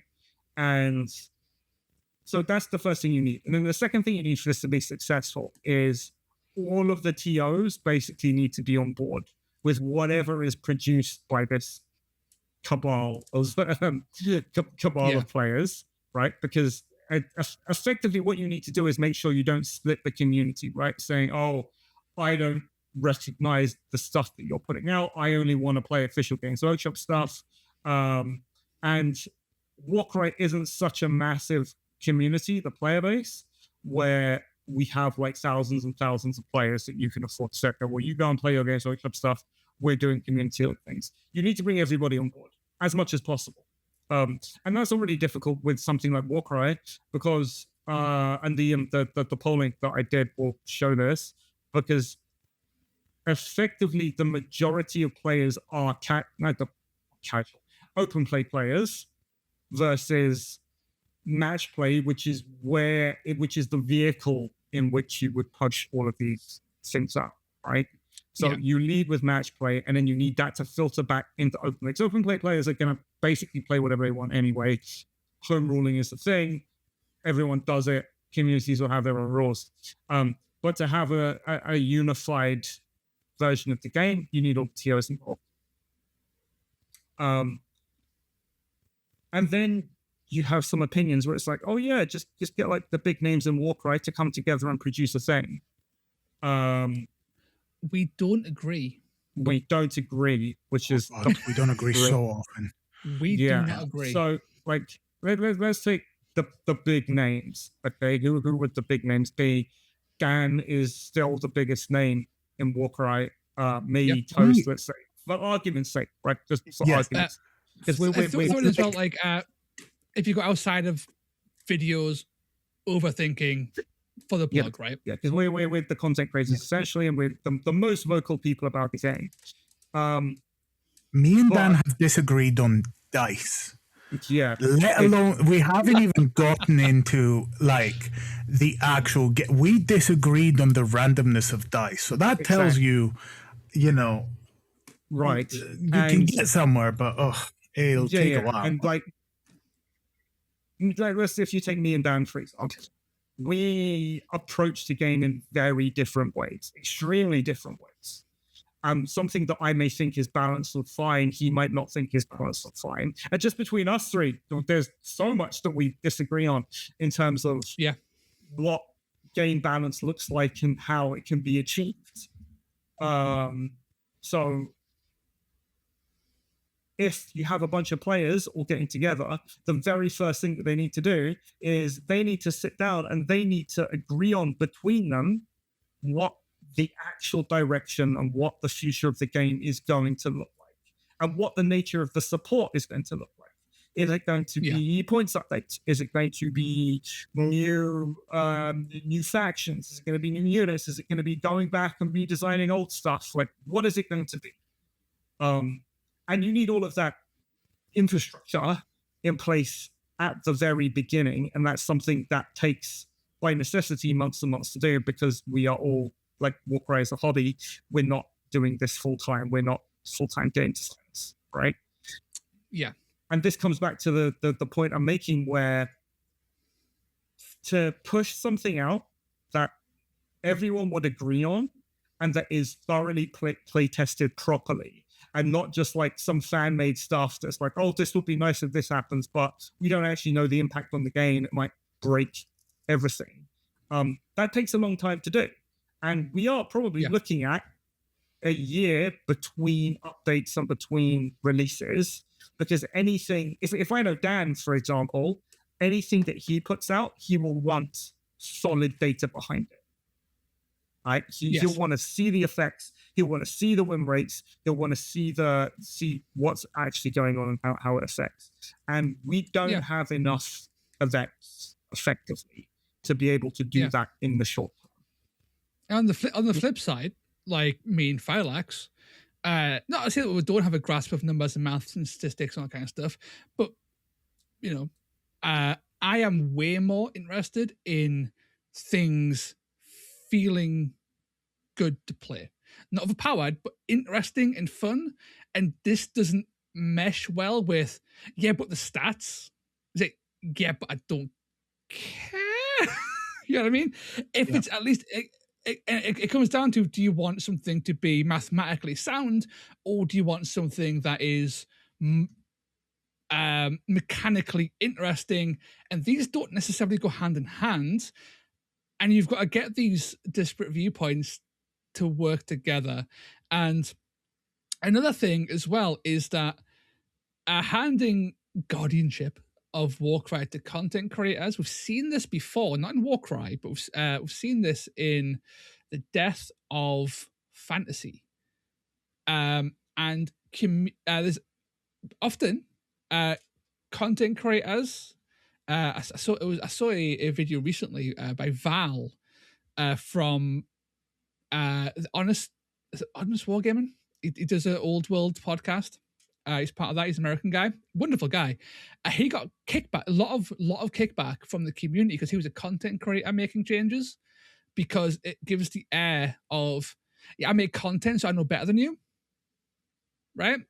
And that has an impact. It's the perception that people who have a vested interest in the game are making changes to it, and that is not always seen as a positive.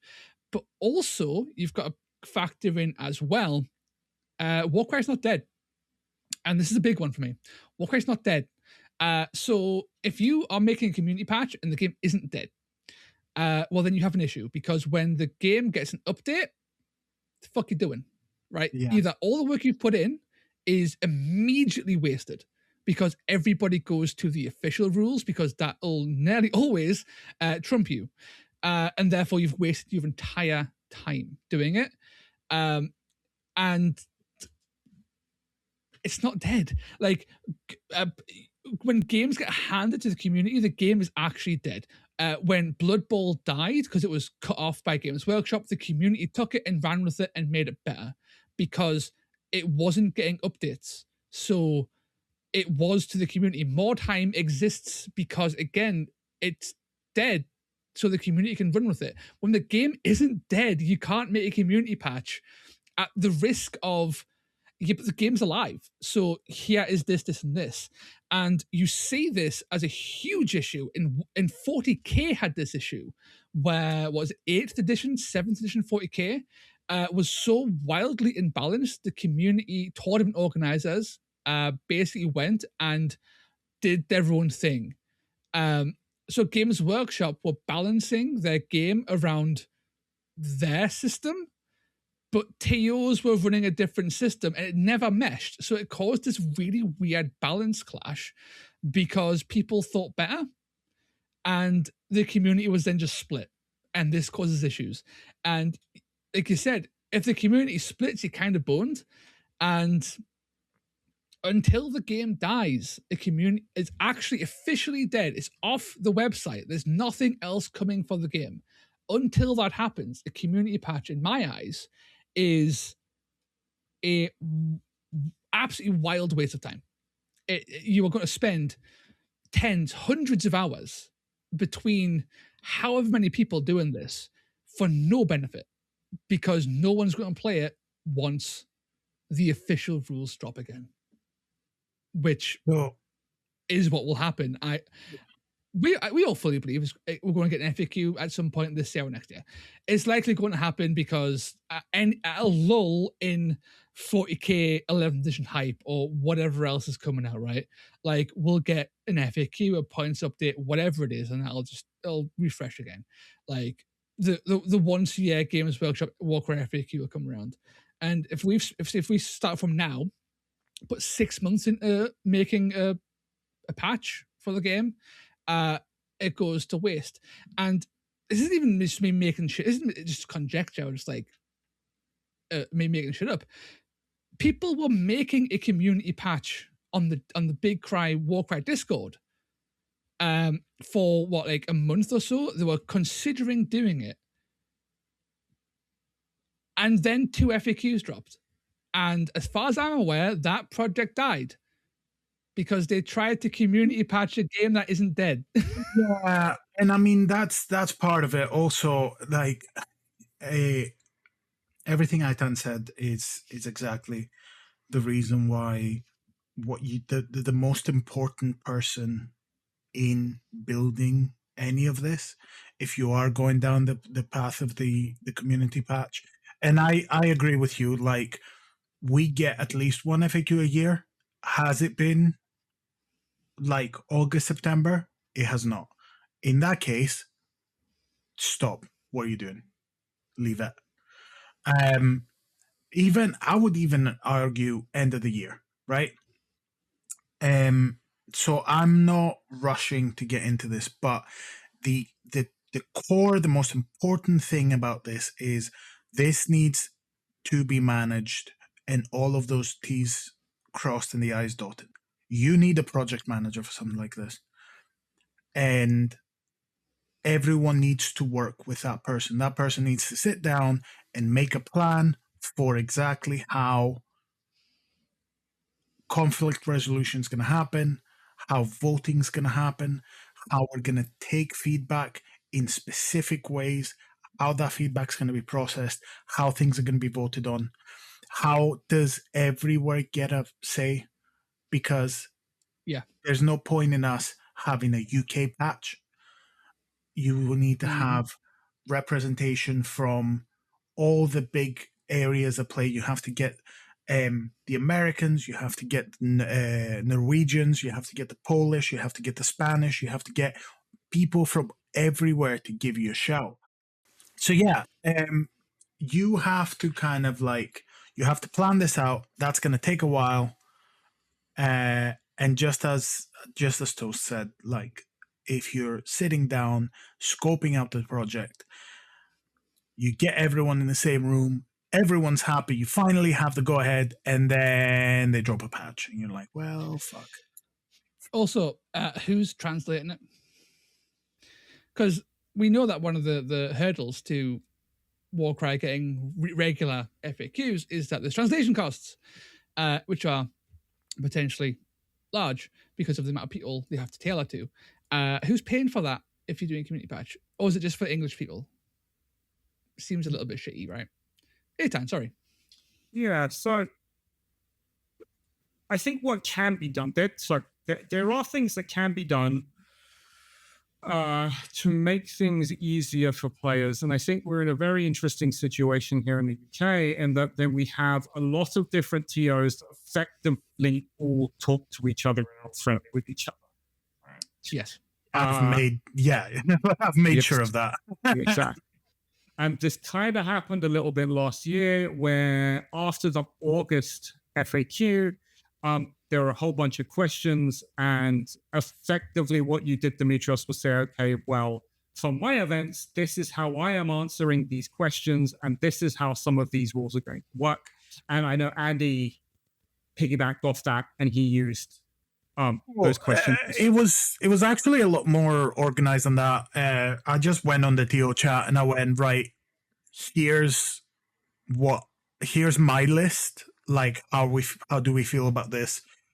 Is like, do we want to change, or do we want to work with the wording? So that was kind of like taking through the houses and getting feedback from everyone, and then going, right, we're all happy with this kind of list of fixes, and we're just going to run that. There's other ones like I've been trying some fixes on the monsters. That one is more like on us, but that is the kind of thing where, like, I don't think it would be difficult to get the TOs on board with a system that is fun and good, but they would need input. They would need a certain so this is basically what I'm trying to say, right? So people are a lot more open to playing a specific tournament pack with its own little quirks than some faceless guy or organization saying, oh yeah, by the way, this is the way you play Warcry now, right? So I think as long as you can get enough TOs to get together and then make sensible changes, and then you can pass that out through their events that they are running, I think that's an easier way to get something like this off the ground, because what you're not doing is you're not saying, okay, well, everybody, this is how you play Warcry. What you are saying is, when you go to this event, this is the weird quirk of this particular event. And it happens to be the same weird quirk as all these other events you're going to get. So it's easier for people to get in like that. And I think that's almost where you have to start, by saying, okay, here are a number of issues that we know, like 100%, the community are unhappy with. So what can we come up with in our events to make it a bit easier? And a very simple example of this is how in the States, monsters are banned. That's the house rule for all of their events. And they all do it, and that's just what they do. It's no different from saying, okay, in this event, I don't know, Dragon Maul is going to be, this is the wording on Dragon Maul for whatever reason. There's kind of no difference for that. And if you do it on an event by event basis, then I think people are a lot more open to it. If we're talking about something like, but I think you need to be very careful if you do something like that. You need to make changes extremely sparingly. And the changes that you make almost should not have an effect while you are playing the event. So I personally would be a lot more open to playing an event with like points updates, for example, than playing in an event where there's an entirely new faction. Because all of the, from a player perspective, everything is done before the event, and then you build your list, and then you go play your list. But if there's a whole new faction, or you change abilities, or you change fighters, what they do, their wounds, their stats, whatever, suddenly it's a lot, like a whole additional layer of mental load that you need to keep on top of. So there are ways to do it without going full-blown community patch. But again, it requires a lot of communication between the TOs to make sure that it can work like that. I think as well, when it comes to like doing a community patch and stuff, is the risk, not just the community splits between people who are running the official Games Workshop system and this new community patch. Again, not to point to fantasy as the forever example for everything, because it went through everything and is the fucking example for any issue. Fantasy, when it died, there was a project to keep it alive, and then there was a second project to keep it alive, and there was a third and fourth, all independently ran projects to keep fantasy alive in different ways by different people who had different ideas, and that just shattered the community into like 5 different camps. And it's like, well, now you've completely balked it, and it eventually distilled down to 2. But that's still 2 different community projects for one game. Which one do you play? Who knows? And then Old World came back, and those projects are still alive, but one could argue that those projects being alive are actively or potentially damaging the official version of the game that's out now, because it's pulling people away from actually supporting the system they like. Because they've invested 10 years of their lives into a community project, which is absolutely fair. You've put so much time into that, but now there's issues, right? And there was issues from conception. And I could see a scenario in Warcry where game die, and then you have a very clear divide between 2 different Warcry systems developed by 2 different sects of the community who want very different things. And that is just going to be damaging for the longevity of a theoretical post-Games Workshop Warcry, right? Not that I think we're going to get there, because, again, game's not fucking dead, but fine, maybe. Yeah, no, it's one of these things, though, where if they did, like, if they sunsetted the system and they replaced it with something else, I shudder to say Age of Sigmar kill team because, but no offense to kill team, but if you make me not list build in my Age of Sigmar game, I will never touch that game. Someone's gonna clip that and play it to me in 10 years from now. But no, the thing is, right? I have a very clear kind of image in my head of like the steps that you need to follow to make sure you get as wide a representation as possible.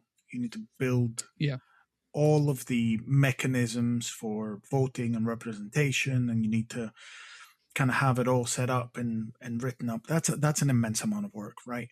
And exactly as you said, it goes back to I have to be very sensible and sit down and say, is the skirmish space somewhere where GW is not going to come back to? And I'll be honest, like I've built Warcry UK exactly on the gamble that there's no way, and I don't say this as a positive, right? But there's no way GW just allows an area to just grow where they don't have any control over, right?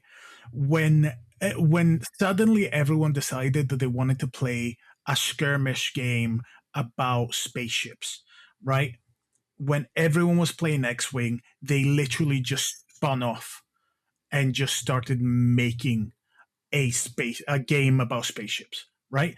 Out of nowhere, like specifically and especially to be like, that is somewhere where we're not in, and now we're gonna be in, and now we're gonna eat your lunch.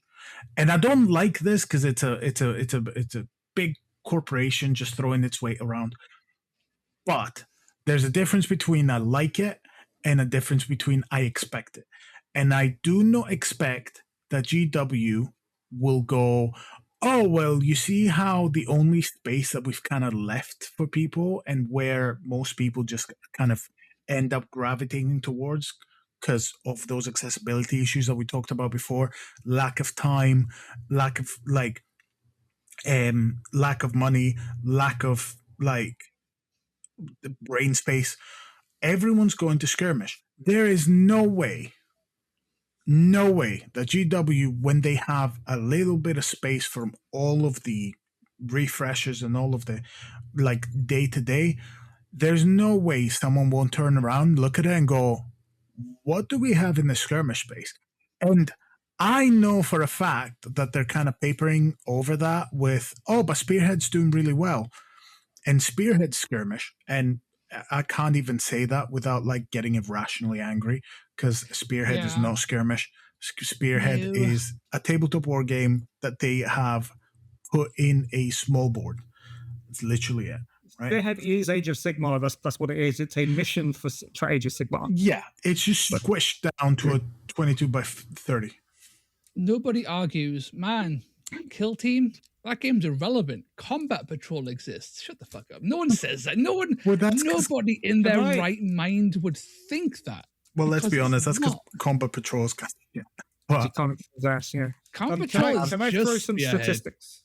It's just Spearhead. No, Spearhead's a lot. It's a lot better balanced, but at the same time, it suffers with the same issue of like, there's no customization. There's nothing to make your team your team. And that's what Warcry has in Oodles. But going back to it, my entire gamble, the reason why I'm happy to do tournaments, the reason why like I'm not giving up on this game is that I know that at some point they're going to need to return and they're going to need to do something. Now, I think it would be silly to not take a mostly ready system. I think that we all have our opinions on if you had to do a third edition, I think I wouldn't change too much. Would I push it towards the Mordheim aesthetic? 100% it's going to sell like hotcakes. Stop doing stupid shit with it, right? Stop doing meat trees. Don't do meat trees. Don't do weird terrain. Do something relevant, reasonable, and something you know is going to sell. And just give the game like a good chance in marketing. And the game's going to do the rest for you. Can I give you guys some quick statistics that are very relevant to this conversation? Oh, yes, please. Absolutely. Yes. We're going to pretend this is the first time we hear him. Yeah, you are. So bearing in mind that my sample size was relatively small, 260 players or whatever.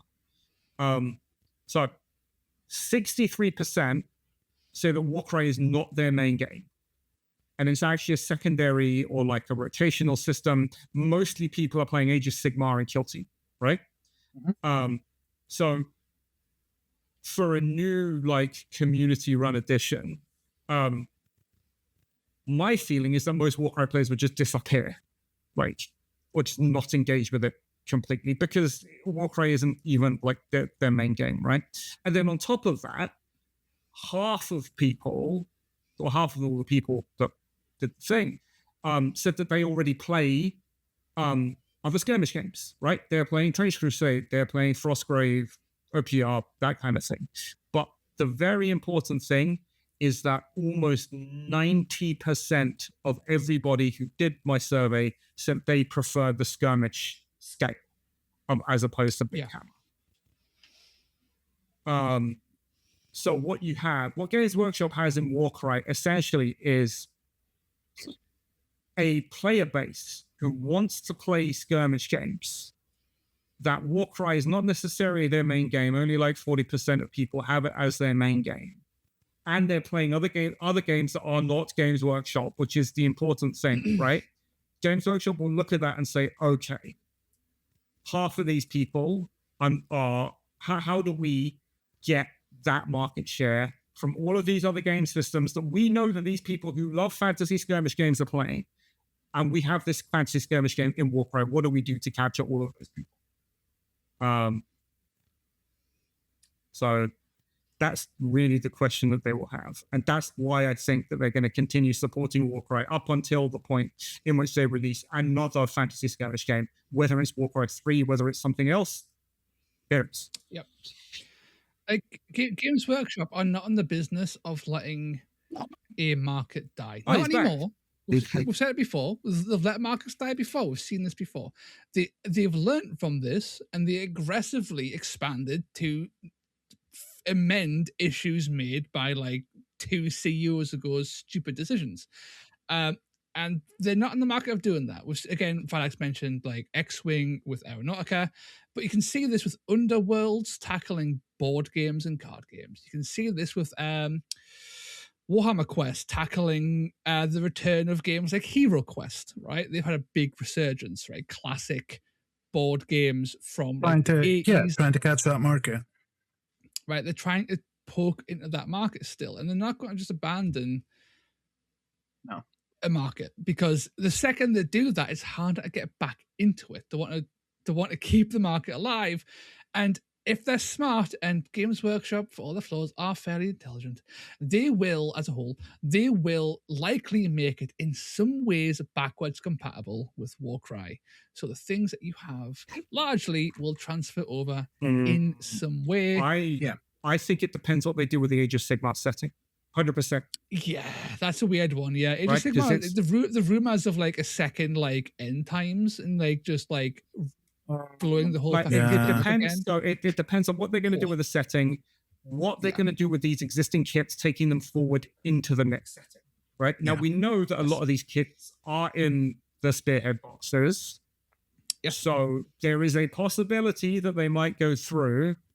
But if you're making a new skirmish game, I think the most likely thing to happen is the Kill Team route, where they have a big old compendium with stuff, and then they start releasing specific warbands for all the factions, and then eventually they phase out the compendium of stuff. Yeah. I think that's the most likely route.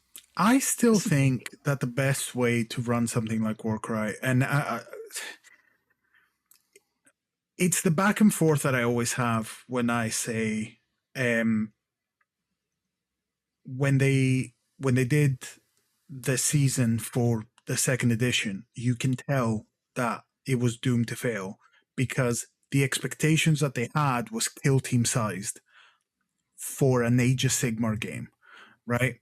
Which is wild to me. So even if it's sold like hotcakes, it's never going to sell like 40k. Like it just never will. But Nothing will.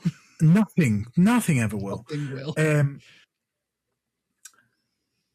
But I hate the idea of them going full like Last World again and just blowing everything up. But even if they did, like, I just think that Warcry as a game is a lot easier and a lot better served by the No More Time Necromunda route of release some warbands, leave the list building, but what you're releasing is specialists, is expansions, is bits and bobs, heroes that work for multiple warbands. Like, let people do weird and wonderful things, and stop trying to sell big, massive boxes to them and just get way smaller stuff. Because one of the things that I noticed is that between your previous survey and Yes. your current survey, Okay. the average number of stuff has gone up. Oh yeah, warbands, like people's collections have increased massively. I can tell for like the three of us, like it's not like we don't do like a different warband every Yeah, I used to have 5 tournament. warbands. Now I have 20. Let's go. Yeah. So it's one of these things, and it really frustrates me when people don't give it more weight. But the amount of sales in Underworld and Age of Sigmar that happen because of Warcry is not to be trifled with, and it's definitely a good return of investment for the one FAQ a year that they do. So it's sadly very another difficult thing. to track. That's Well, it's difficult to- I have an entire very rant about that. cunningly, unless you're very cunningly timing FAQs to land as the initial hype purchases for Age of Sigmar drop off, so you can track the surge in Age of Sigmar purchases after an FAQ, and then that number is the Warcry purchases for a short term. It is so hard to do because how the hell is anyone going to know what purpose you have for the models you buy? So I have had this conversation, and it is part of my day job, or it was part of my day job, was that kind of reporting where you're not just looking at reporting numbers as they are. You're trying to do sentiment analysis. You're trying to get insight, do not descriptive, but predictive analytics, right? Yeah. There are ways that you can set things like that up. There are ways that you can do data mining and actually like get involved in your community and actually do sentiment analysis. All of that ties together. You can do a lot with data if you have it, if you're out there and you're collecting it and you make sure it's the right amount of data and the right type of data. You can sit down and basically just cross-hatch everything so that you can get some really good insights. So when people are like, oh, they just look at numbers, I don't know what's sadder. If them going, well, we sell X Warcry, so this is exactly how much Warcry is popular, that would be criminal. That would be like so simplistic that their analytics would be worse than most companies in the UK, right? If they do more than that, then number of sales is irrelevant to them. I know they're not all the way into like proper like community sentiment, because then they would be a lot more involved and they would value the community aspect a lot more.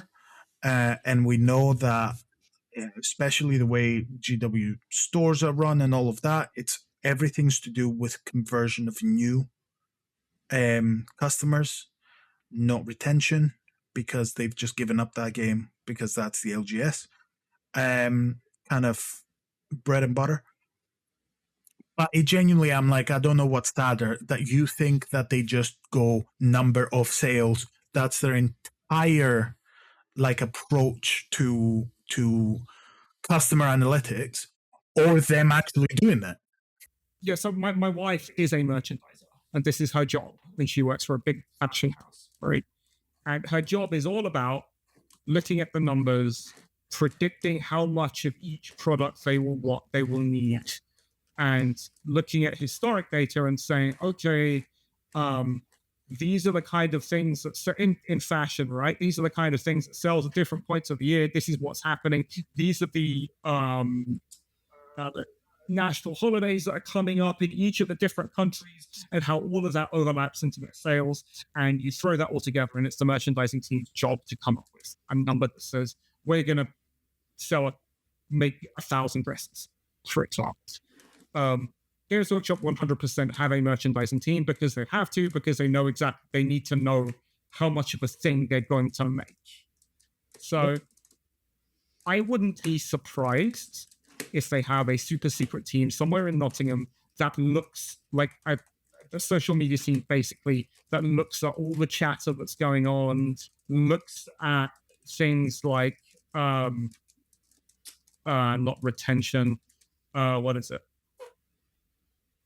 All the traffic going to different sources, those looks at things like Google Analytics to see, okay, well, this is what's trending, this isn't what's trending, what's happening. And I wouldn't be surprised if that fed into some of their strategy. But that being said, with the push to put more and more Warcry warbands into Spearhead boxes, I think that's where things get a little bit muddy. Mm-hmm. Right? I think so. Not being, I'm not a marketer. I'm not as involved as you two in this, right? But I don't think Games Workshop give a flying fuck how much sales Age of Sigmar get because of Warcry. Because frankly, the investment in Warcry went into making the models, making the rules for Warcry. So if those models aren't selling, their investment into Warcry isn't paying off. And we know that a whole bunch of them didn't sell. So you can't expect every product to sell. Not everything is a Space Marine Lieutenant, right? But yes, when enough of it is not shifting numbers, sure, they might be shifting thousands of sales in Age of Sigmar. They don't care, because the investment into Warcry has failed to pay off, and they're reinvesting that sculpt time, that the time made in the sculpts, by putting those sculpts into Spearhead and whatnot. You see, those underworlds, like old underworld things, are now appearing in Spearheads too, because they want to get return on the, I imagine, incredibly high cost it takes to make these models.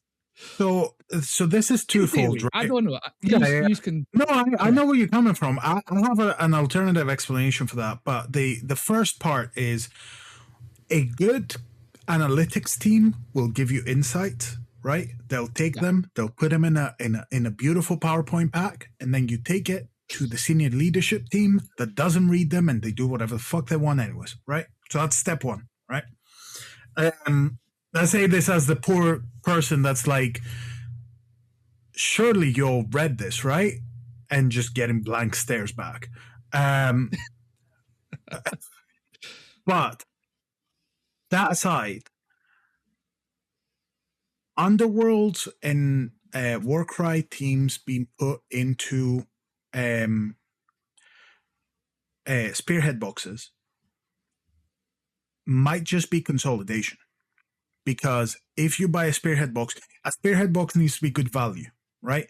If you can play 3 games instead of 1 out of a spearhead box, that makes what used to be a bit of an investment, because like spearhead boxes, the old start collecting boxes were all around 50, 60, right?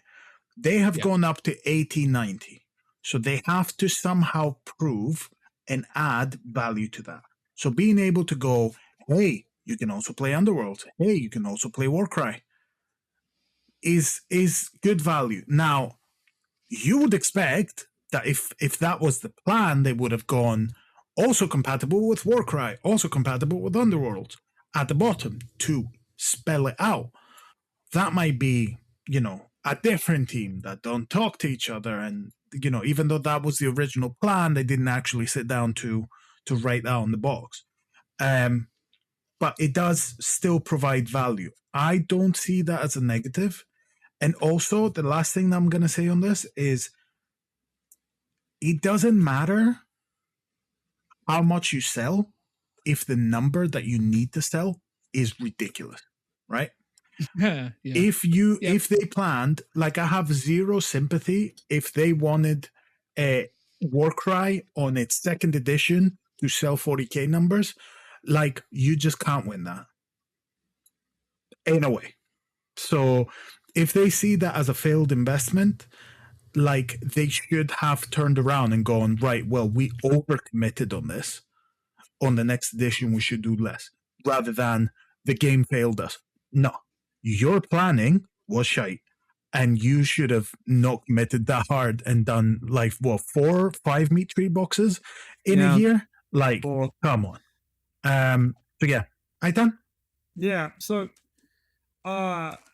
there's a couple of points on this. I think it's 2 different conversations, right? One is the initial investment into Warcry, the tooling, producing the miniatures, how much of the miniatures you have to sell. I am 100% sure that they did not expect it to sell 40k numbers or even kill team numbers, because the amount of boxes that Games Workshop produces is very specific, because it costs them money to produce those boxes, right?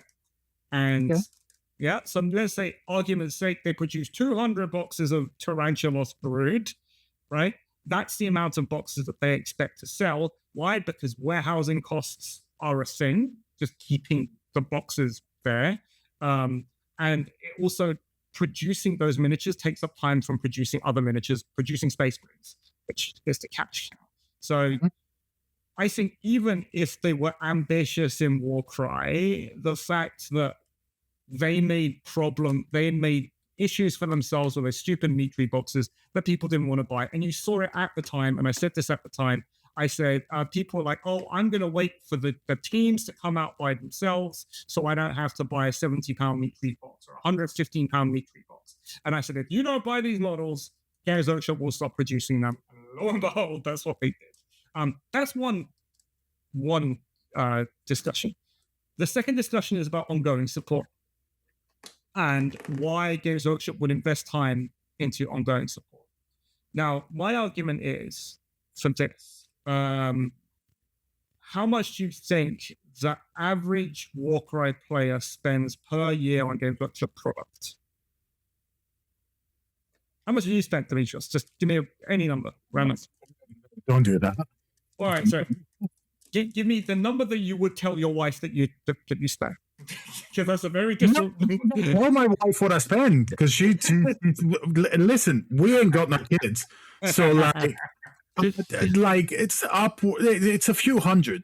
It's more than a few hundred. I think that's kind of right. Yeah, like a couple of £100 is probably what your average. On what you're building, right? Like a warband. It always surprises us. I've got a small Warcry project. How much is it going to cost? It's like nearly always, no matter the size, like £120. Exactly. Right. Every single time. No matter the size of the warband, it's like 120. Yeah. I'm very good at like bargain hunting, but I did get a warband and an alchemist back from UK Games Expo, because I was like, I need to treat myself. Yeah. So yeah. Let's say 150. I'm just pulling a number out. So right, 150. Okay, right. How many man hours do you think it takes to put together one of those FAQs? Well, if they are as inefficient as I think they are, way too many. Way too many, sure. But let's say, I don't know, one week every 6 months seems to be. Is that to write it, as in like? Yeah, no, John so Bracken by just put it himself together, doing right? it, or is that including the editing team and Warcom and all that shit? Because Like I the think PDF maker.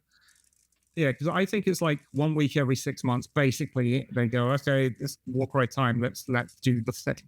And the question for Games Workshop is the cost in man hours worth the income that we're going to get from the players by continuing support for this game, if it means that we have to dedicate 1 week every 6 months to playing this game?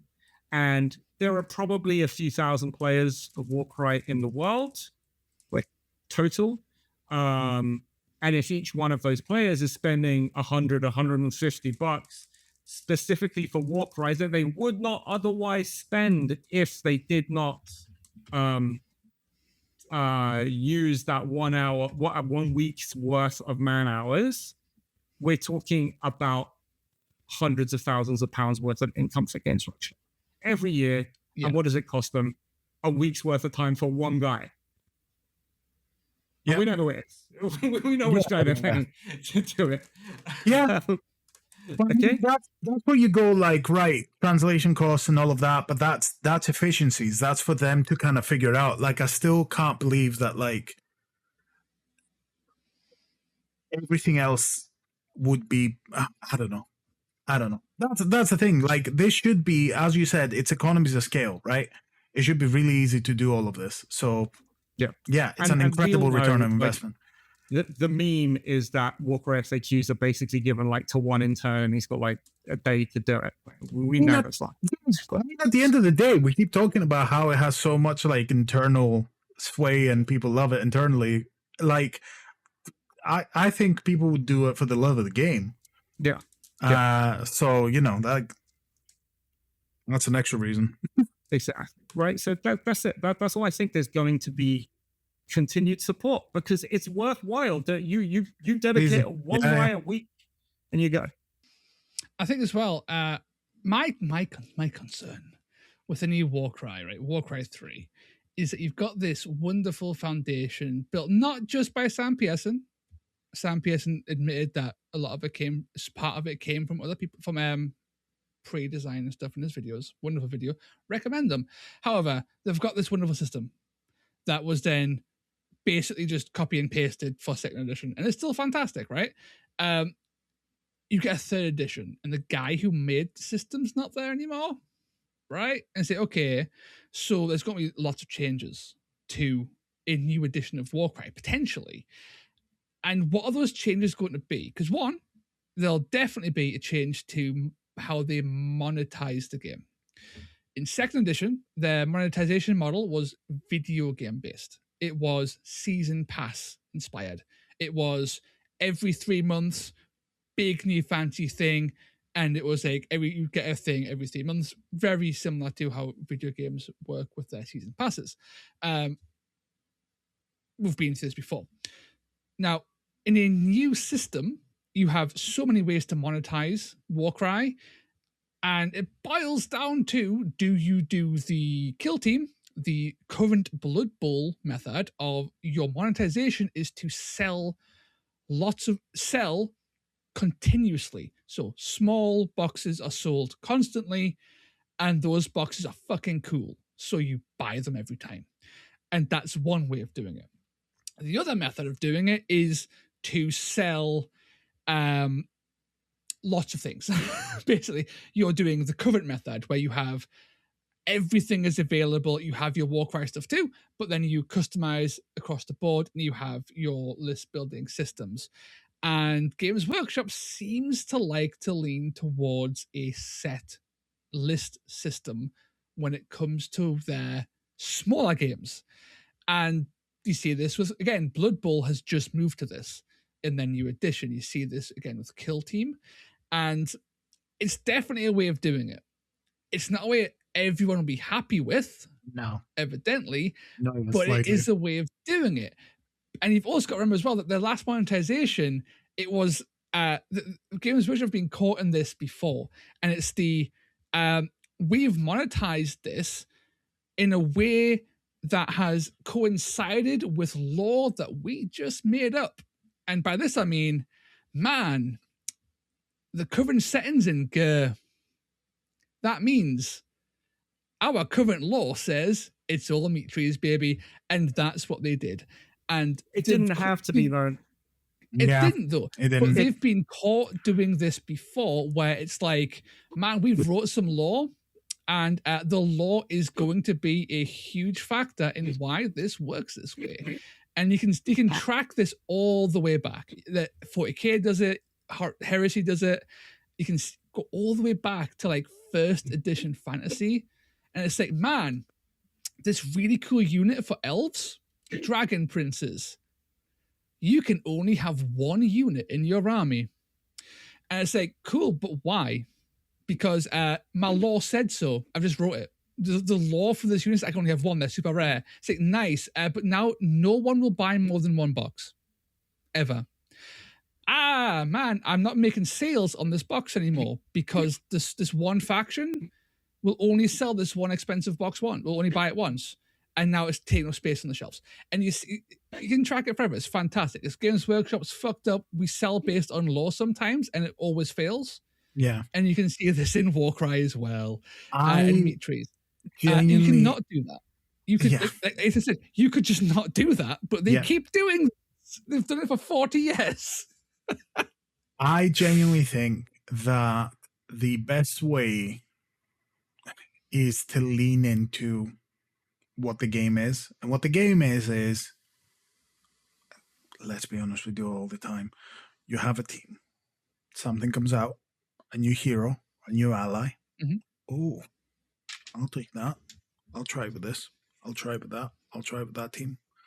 Oh, Yeah. an alchemist. Oh, let's try in KO by itself.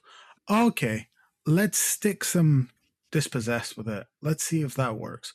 Oh, let's get him in let's get him in with Sylvanet. Let's see if that works.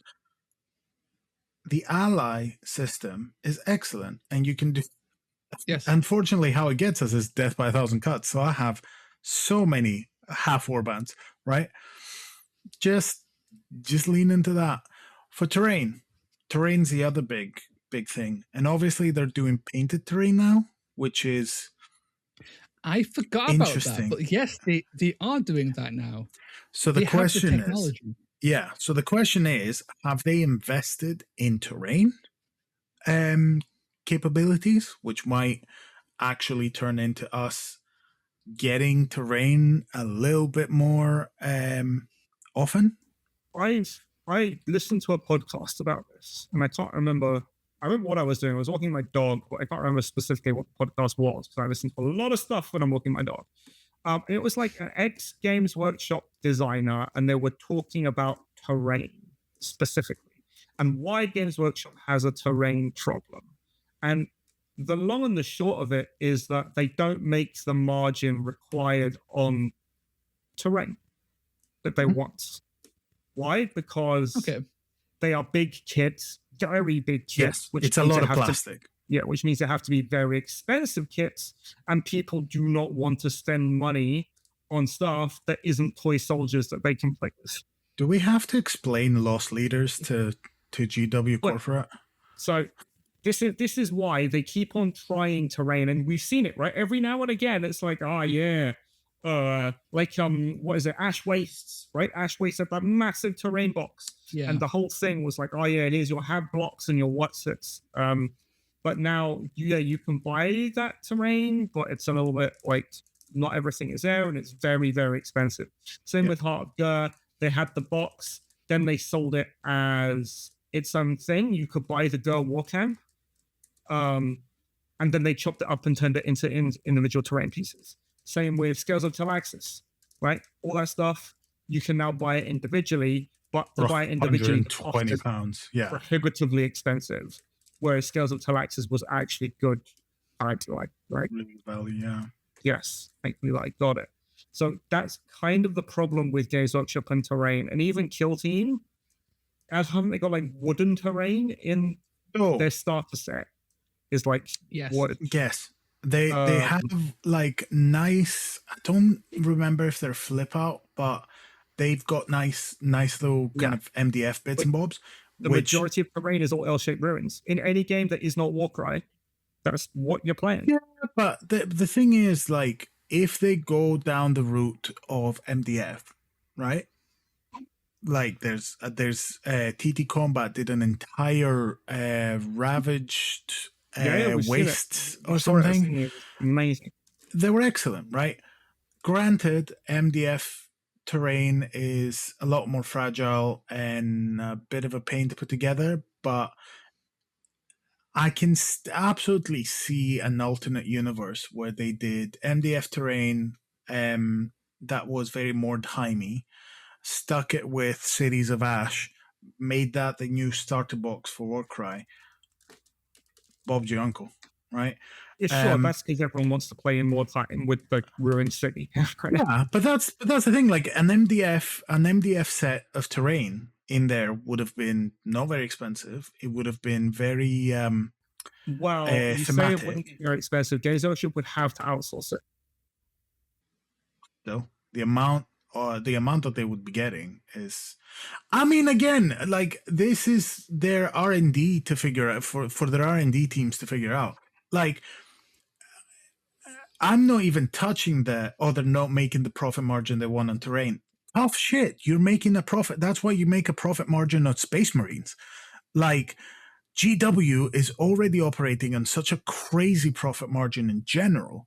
So them getting funny with terrain, which is terrain is like I know. Listen, it's very easy to say, "Oh, Games Workshop, you can just make a little bit less profit to do what you're doing." They're a privately owned company, right? Like the idea is they're like mandated to infinitely increase their profit margins forever without fail. Otherwise, they go to prison. Like it's like it's the capitalist lie, right? It's like you must forever earn more. Like you have to eat into this magical well of infinite growth. It's infinite growth, and it's like, man, if you don't do that, fuck, you're boned, bro. You like, can easily put it across as what it is, which is an investment, because people do not play on Baron tables. They always play on tables with terrain.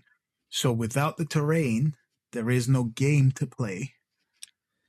So having terrain as Games a loss Workshop leader isn't a games company.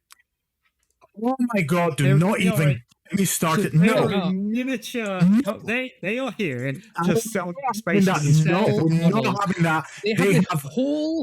They have hundreds of writers who write thousands of novels exclusively to sell models. To sell models. That's it. That's the only reason why. You think you bought Jackal and Phylax because they're cool models? No, because they got 1,000 writers in. Was it 1,000 monkeys or 1,000 typewriters? Yeah. The thing, like, if they could turn around and shut down the rules writing, which their design teams are many, they could just turn around and shut that down. See how many models you sell after that. Yeah, but the rules are there to sell models. It's another facet of them selling models, right? And like, I mean, the law, they're selling a bunch of books and then some Space Marines. Wow. Well, because what is it? Is it Darkwater? Darkwater was the one with the book, right? Yes. And the maps on the book. So I've watched a lot of reviews of that. And basically, Darkwater as a product is apparently terrible. Yes, it doesn't work. It's broken. And the only thing it's there for is to sell you those level models. And that's it. Because I have a bone to pick with that. There are a few missions here and there that don't work, right? Yeah. And that goes back to probably QA. It probably wasn't play tested enough, right? At all. But I think turning around and it's the same thing that happened with everyone was very negative about Curse City, and they were like, well, there's a lot of grind if you play this how it's supposed to be played. And I'm like, okay, so if I just play one of every mission, like everything has a way to be played, and then if it needs to, you can adjust it, but that's you and your preferences. Like with Curse City, if you want to speed run it, there is a way to speed run it, right? So I think that turning around and going, a system that's been built with a lot of replayability that has a shitload of missions, oh, there are 2 missions that don't work, so the whole thing But there is wasn't. rubbish. It wasn't 2 missions that don't work though. It was like entire campaign paths where the final match was impossible to win. Yeah, that's I am going to point out. Okay, so I'm an avid board gamer, right? So, Warhammer Quest Dark Water is a board game. Yeah, Okay, that's what it that's is. what it's sold as. It is £160. Yeah.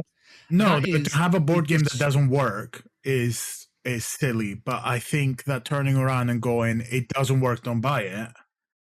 Yeah, even for a prestige, even in the prestige board game space, right?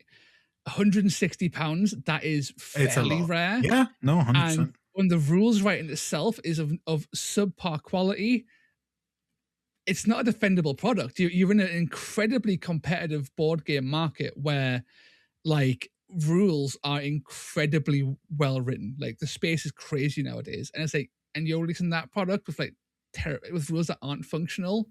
Come on, Yeah, now. basically, it exists. It's not a good look. To It's a show you the terrible models. look. That's the only reason why it exists. Yeah, it's full of models. It's a terrible look. And again, even though there's a lot of models in that set, right? A lot of board games now have a lot of plastic and aren't £160. Like, yeah. No, I it's do genuinely think that we're seeing a lot of complacency. Oh, yeah.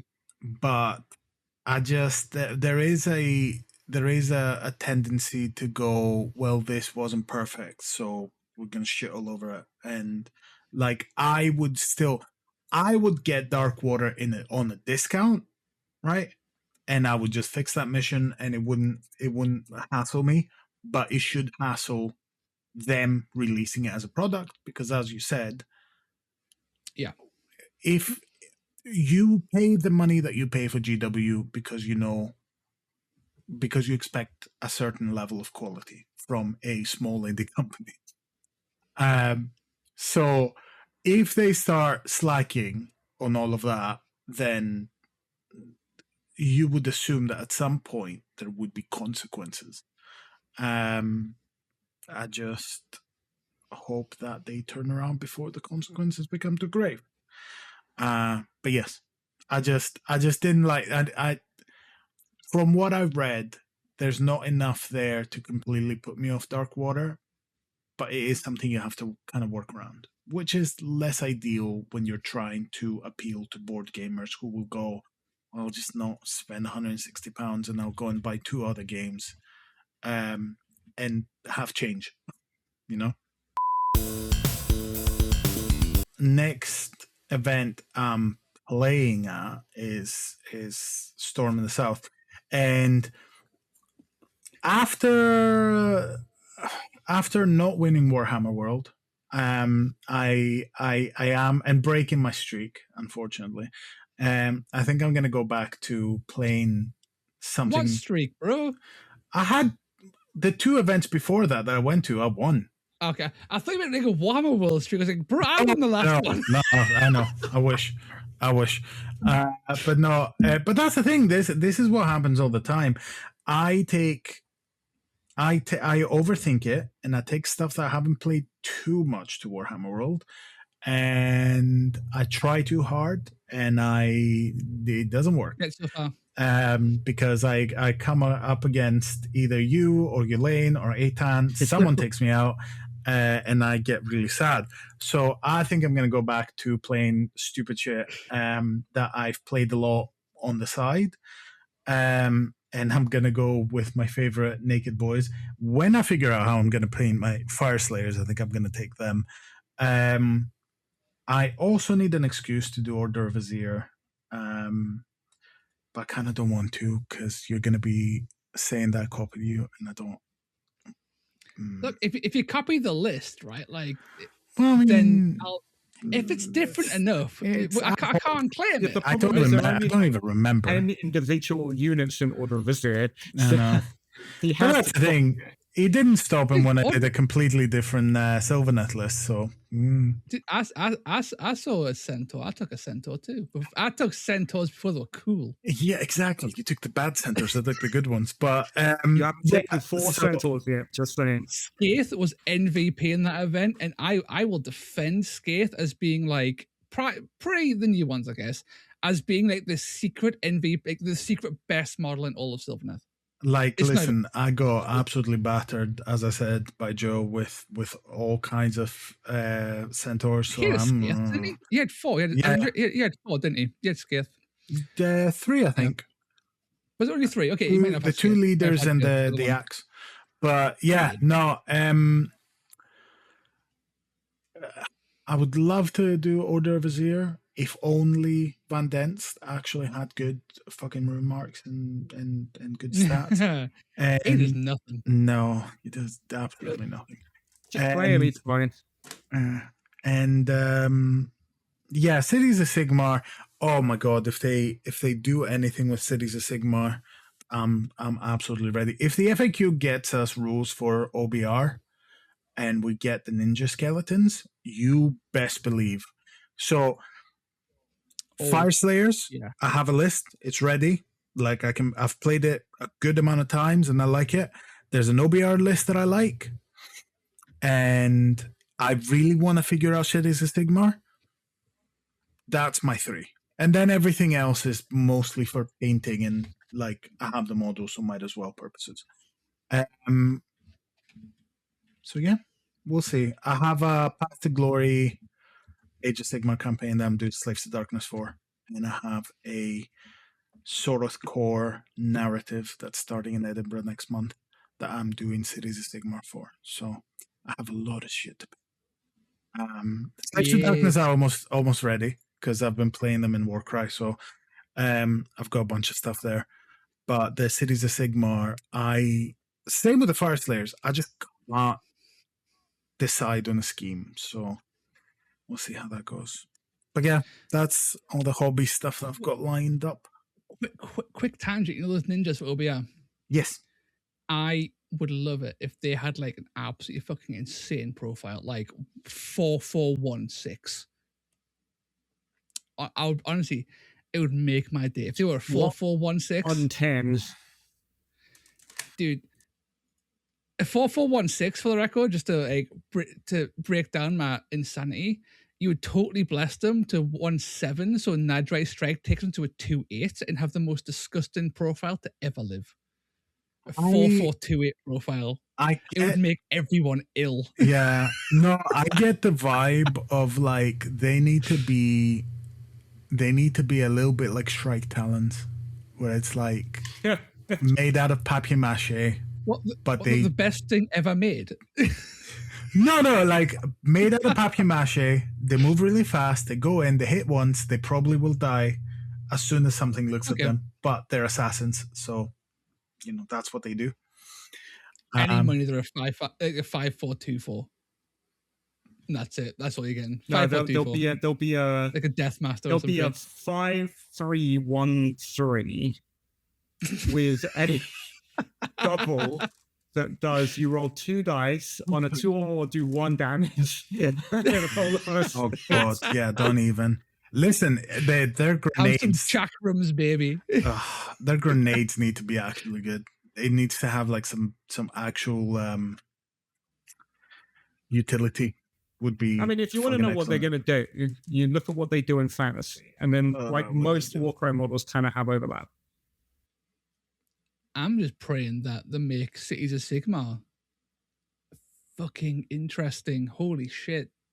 Like, I love the models.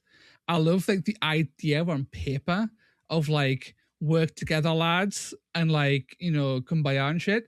But like the actual play style of Cities of Sigmar makes me like fall asleep. Their play All of style's them. great. Darkling Hosts are boring. Dispo is boring. Castlight is boring. It's like, man, Actually, could they're you not for you. That's do something at some point? Like, No, I mean, he's got a point. He's out of line, but he's got a point.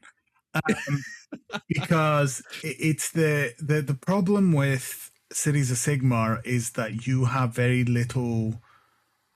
You have very little in the way of forcing your opponent to attack you.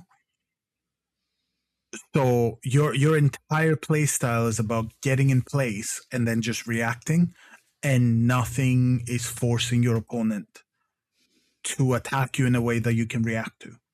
And there's nothing stopping your opponent from attacking you in a way that you can't react to.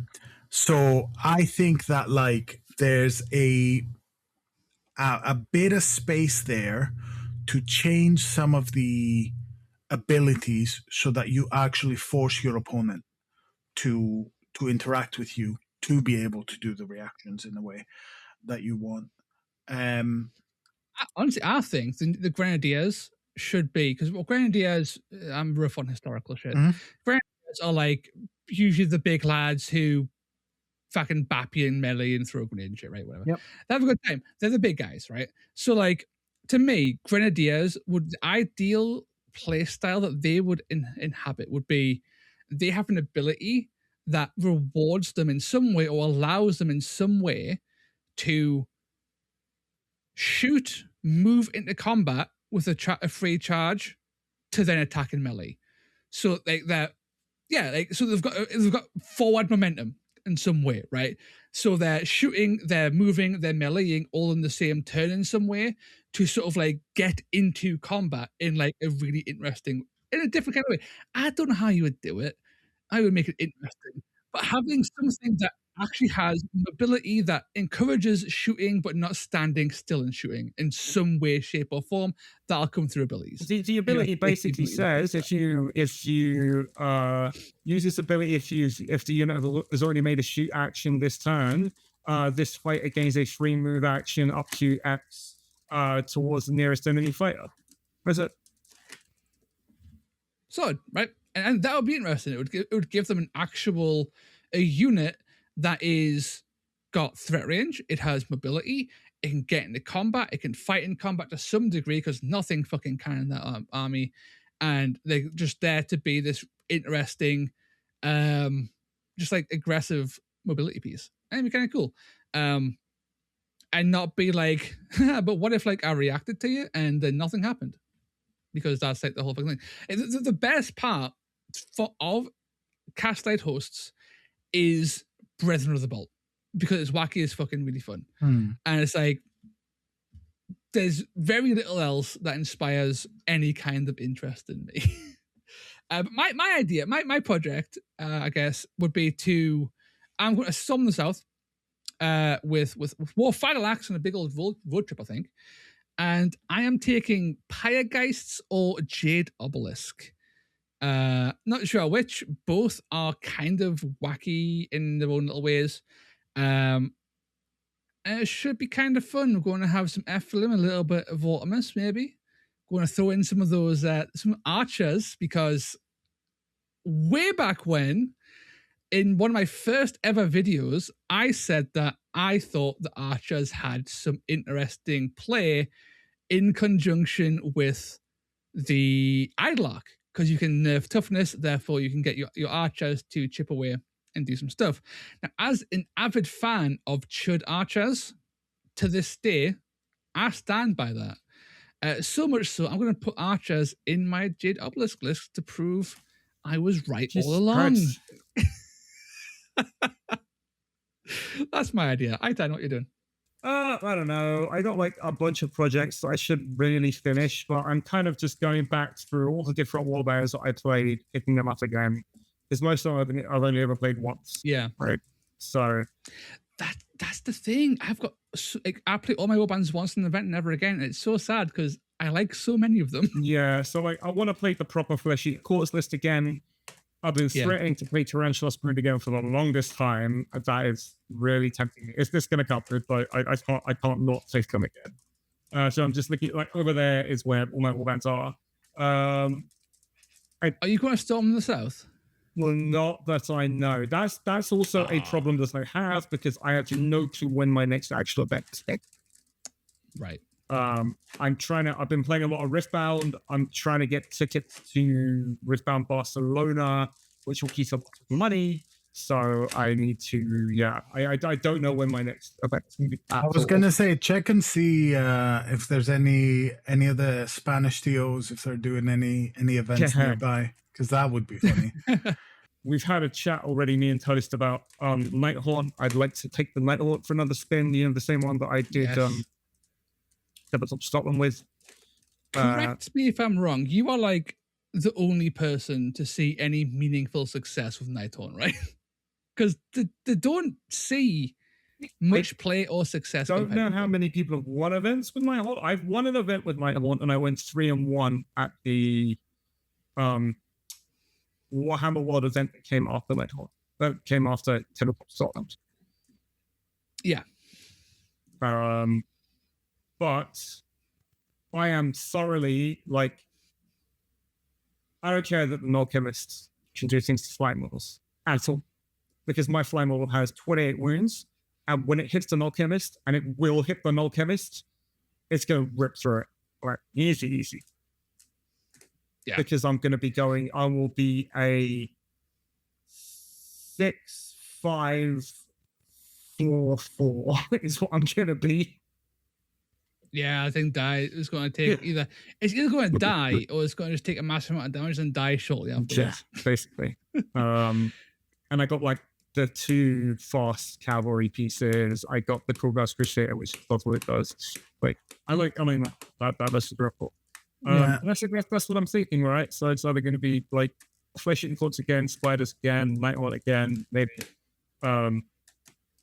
I did Hunter's Squanchy again, which was fun. I forgot how much I enjoyed Hunters. I also found out how out of practice I was with Hunters.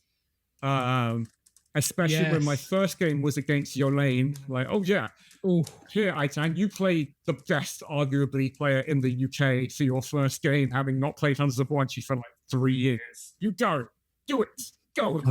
And then you gave him to me. And then I gave him to you, because I was like, Demetrius, I'm not having this. Although I was getting better, like my game was significantly improving through to the end of that event, so I was slowly remembering how to play them. See, my strategy to beat Yolane, right, and you can take this to the bank because it's worked 100% of the time, is to score so lowly in your games that you never match with him. And then go 4-0 and hope no one else did. My warbands tend to score pretty low for whatever reason, so I often just dodge Yolane entirely. We've only played twice, I think, so yeah, just dodge him. No, I've played him 3 times so far. We're currently win, loss, draw, actually. Oh wow, I think we've played twice. He beat me at UK Games Expo last year. I beat him in Nottingham in December. So he's a great player. He's way too good. He makes it try too hard. Yes, he does. Yes, especially for a first game. My God, you want to just have a chill introduction to the tournament. Nah, man, have Yolane. He's just incredibly chill throughout the whole thing, though, and it really tilts me. Like, it really tilts me because I'm like, you can at least pretend that you're trying. That would be nice. That would be respectful. But yeah, no, it like the fact that he went through the 2 of us, and then like we were like, okay, well, he's taking it then, and then Rick was like, nope, sit down. I love Yolane, right? But like Yolane is also just a master shit talker. Yeah. So Yolane, so Rick is on a roll this year, but he won UK Games Expo and he also won Warhammer World, right? So deserved. Rick is an amazing player. Yep. But he's also been pipped many times into fourth by like Yolane, like clapping him on like the last match. So when Rick won UK Games Expo, in his shit talking ways, Yolane made a comment like, "Man, I'm so proud that you won, but it's a shame I wasn't there to stop you because Yolane wasn't at that event to play. You stepped to the event." So them matching up at Warhammer World on the top table and Rick with Corvus Cabal beating him was just like, yes, yeah. Oh, it's just deserved. It's just like, that's karma coming back and biting you. But Rick's amazing. Another amazing player is Joe. Joe paints sometimes. Like, yep. Joe is, again, he has that Yolane factor of just being the chillest person imaginable. Like, nothing phases him. He just plays amazing Warcry, and it feels so natural. And every game is so much fun against Joe. And he deserves more success than he's gotten because he is, again, super top tier player. So good. And an absolute joy to play. I've played against Joe many, many times in events, but also on stream. He's one of my most common stream opponents. Nice. Excellent player. Now, so much fun to play against. Joe's excellent. I've played them quite often the last few times, and it's always a very tense game, but like it's really nice when it's a tense game against someone who's just so chill. And I just really enjoy playing him. Like, he's excellent. Yeah. Excellent. He is. Him and Rick are like, yeah, just, man, stay. Yeah, man. I want Rick and Joe to win more things because they fucking deserve it. Well, we just need to do more events, right? More events. Well, I was gonna say, so I know that there's obviously like Storm in the South, and then there's Tabletop Scotland, yes. And that's 2 days. And I'm working to do a Saturday, Sunday. Later in the day on Saturday and Sunday, I would do it later in the day if we could, but they close at 6 because I need to break down. So, after that, we don't have LGT this year, as far as I know, because obviously 11th edition, they have put tables on the ceiling. So, yeah, I don't think we're going to have space for that. But there's a narrative that's going to happen down in Southampton. So, looking forward to that. There's so is that a second Southampton event? Yes. It's going to be later in the year. I don't know if anything's been announced yet, so I don't want to give too much away. I know that there's going to be next year. There's going to be games in Manchester finally, which is really exciting. Andy's going to do some Bristol games. Andy and Ollie are going to do some Bristol games at some point. And I might do something in the winter if there's space. You have Nottingham Warcry Club as well. And one for you, Aitan, there might be events happening around London. So that would be nice and local. So yeah. It's exciting. It's nice to see that, like, it's what comes to mind every time I see, again, one of those people being like, oh, Warcry's dead. And I'm like, we're getting more tournaments. We're getting more new players. We're getting events. We're getting good attendance. So, like, and just one of the arguments that we can now debunk after talking with the events team at Warhammer World was, well, Warcry's dead. Even Warhammer World don't run events for it anymore. It's been however many long. Yeah. And it's like, oh, well, and then, we sort of like asked them, it's like, oh yeah, we had a full like restructure with the whole like formation of like the global events team. And say, oh, okay, there's a whole bunch of games we couldn't like actually have the manpower to do, and like everyone complained, including 40k players. I'm like, oh, okay, so it wasn't Warcry. No, it wasn't Warcry. It was a full restructure that fucked over for a whole year. I'm like, all right, okay, and that's it. And that's what happens when you're constantly dooming, right? Is that you come up with these like you see a thing with no context and go, yeah, game's dead. It's like, nah, man, it's Games Workshop fucking with their teams. Has not been a year, as far as I remember, where we didn't have 2 Warcry events. We might have more this year, but 2 at least, right? And that's where I was like, wake me up when a year goes by and we don't have at least 2 Warhammer World events. When that happens, maybe I'll be concerned. Until that happens, stop like stressing yourselves out, right?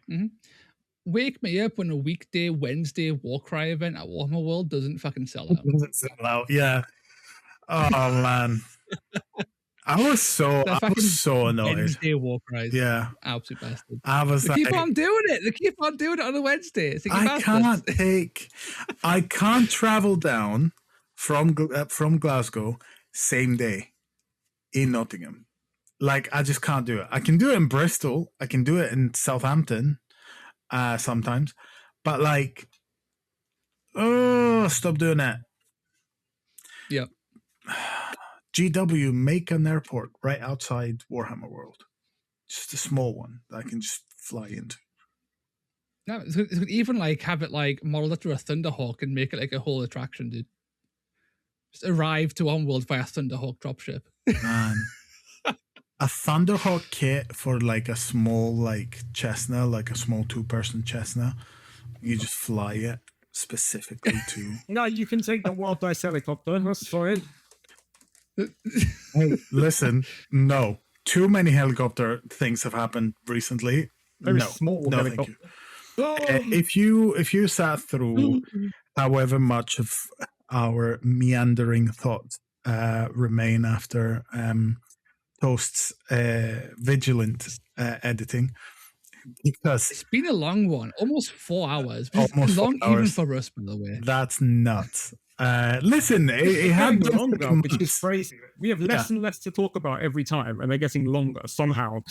Well, we always think there's not enough stuff to talk about, and yet we have the Masters of Yap. So yeah. No, can you remember Dragon Princes? Well, back in my day, we only could buy one of them.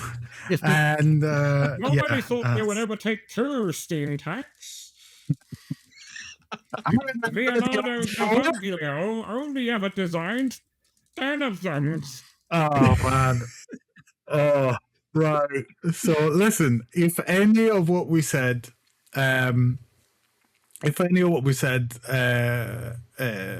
applies, resonated, or if you have resonated, if you have any comments, if you have any complaints, especially the complaints, I love hearing complaints. But yeah, no, if you want to comment on any of that, just go down below. We are usually very active in the comments, maybe a bit too active, so you'll probably get a response. Let us know what you're working on. Let us know what events you're excited about. Let us know. Let us know how excited you are to see the survey results off Meta Musings' channel. Yeah, very interesting survey. But yeah, links to everything we've talked about will be in down below. If they're not, leave a really angry comment. So I'm aware, so I can fix it. I mean, yeah, we love that. But yeah, I've been Phylax from Warcry UK. Where can we find your stuff? I'm here. I am Off Meta Musings. You can find me over on offmetamusings.com and on YouTube. And I've been War Games on Toast. This is my channel. Hello, you're here. You might find more content eventually on this channel. I don't really know. We'll find out. It's been fun doing this one though. It's reinvigorated us a little bit. So maybe we'll get some more content later on. All right. Excellent. Well, thank you for spending some time with us, and you'll see us hopefully sooner than 3 months. Yeah, next time. Hopefully. I actually get to do some hobby hangouts or some tournament downloads. Oh my god! So just as a very quick last thing, I wanna say, And where the masters of Yap apparently, Ethan. The cheek. What? You called us the masters of Yap, and yeah, you are yapping. No. I did not listen. I did not take myself out of the masters of yapping. I am a Yap Master Supreme. Thank you very much. But I just want to apologize to the team over in Canada who did their second tournament. Send me pictures, and I still haven't gotten around to covering it. So I do apologize, and I will, like, whenever the next one is, will have the pictures. But yes, it's going really well up there. So, yep. Warcry's grown. It's everywhere. It is. If we leave you with one thought, it is keep playing the game you like. Get you guys together. Get your gals together. Get some games. Roll some dice.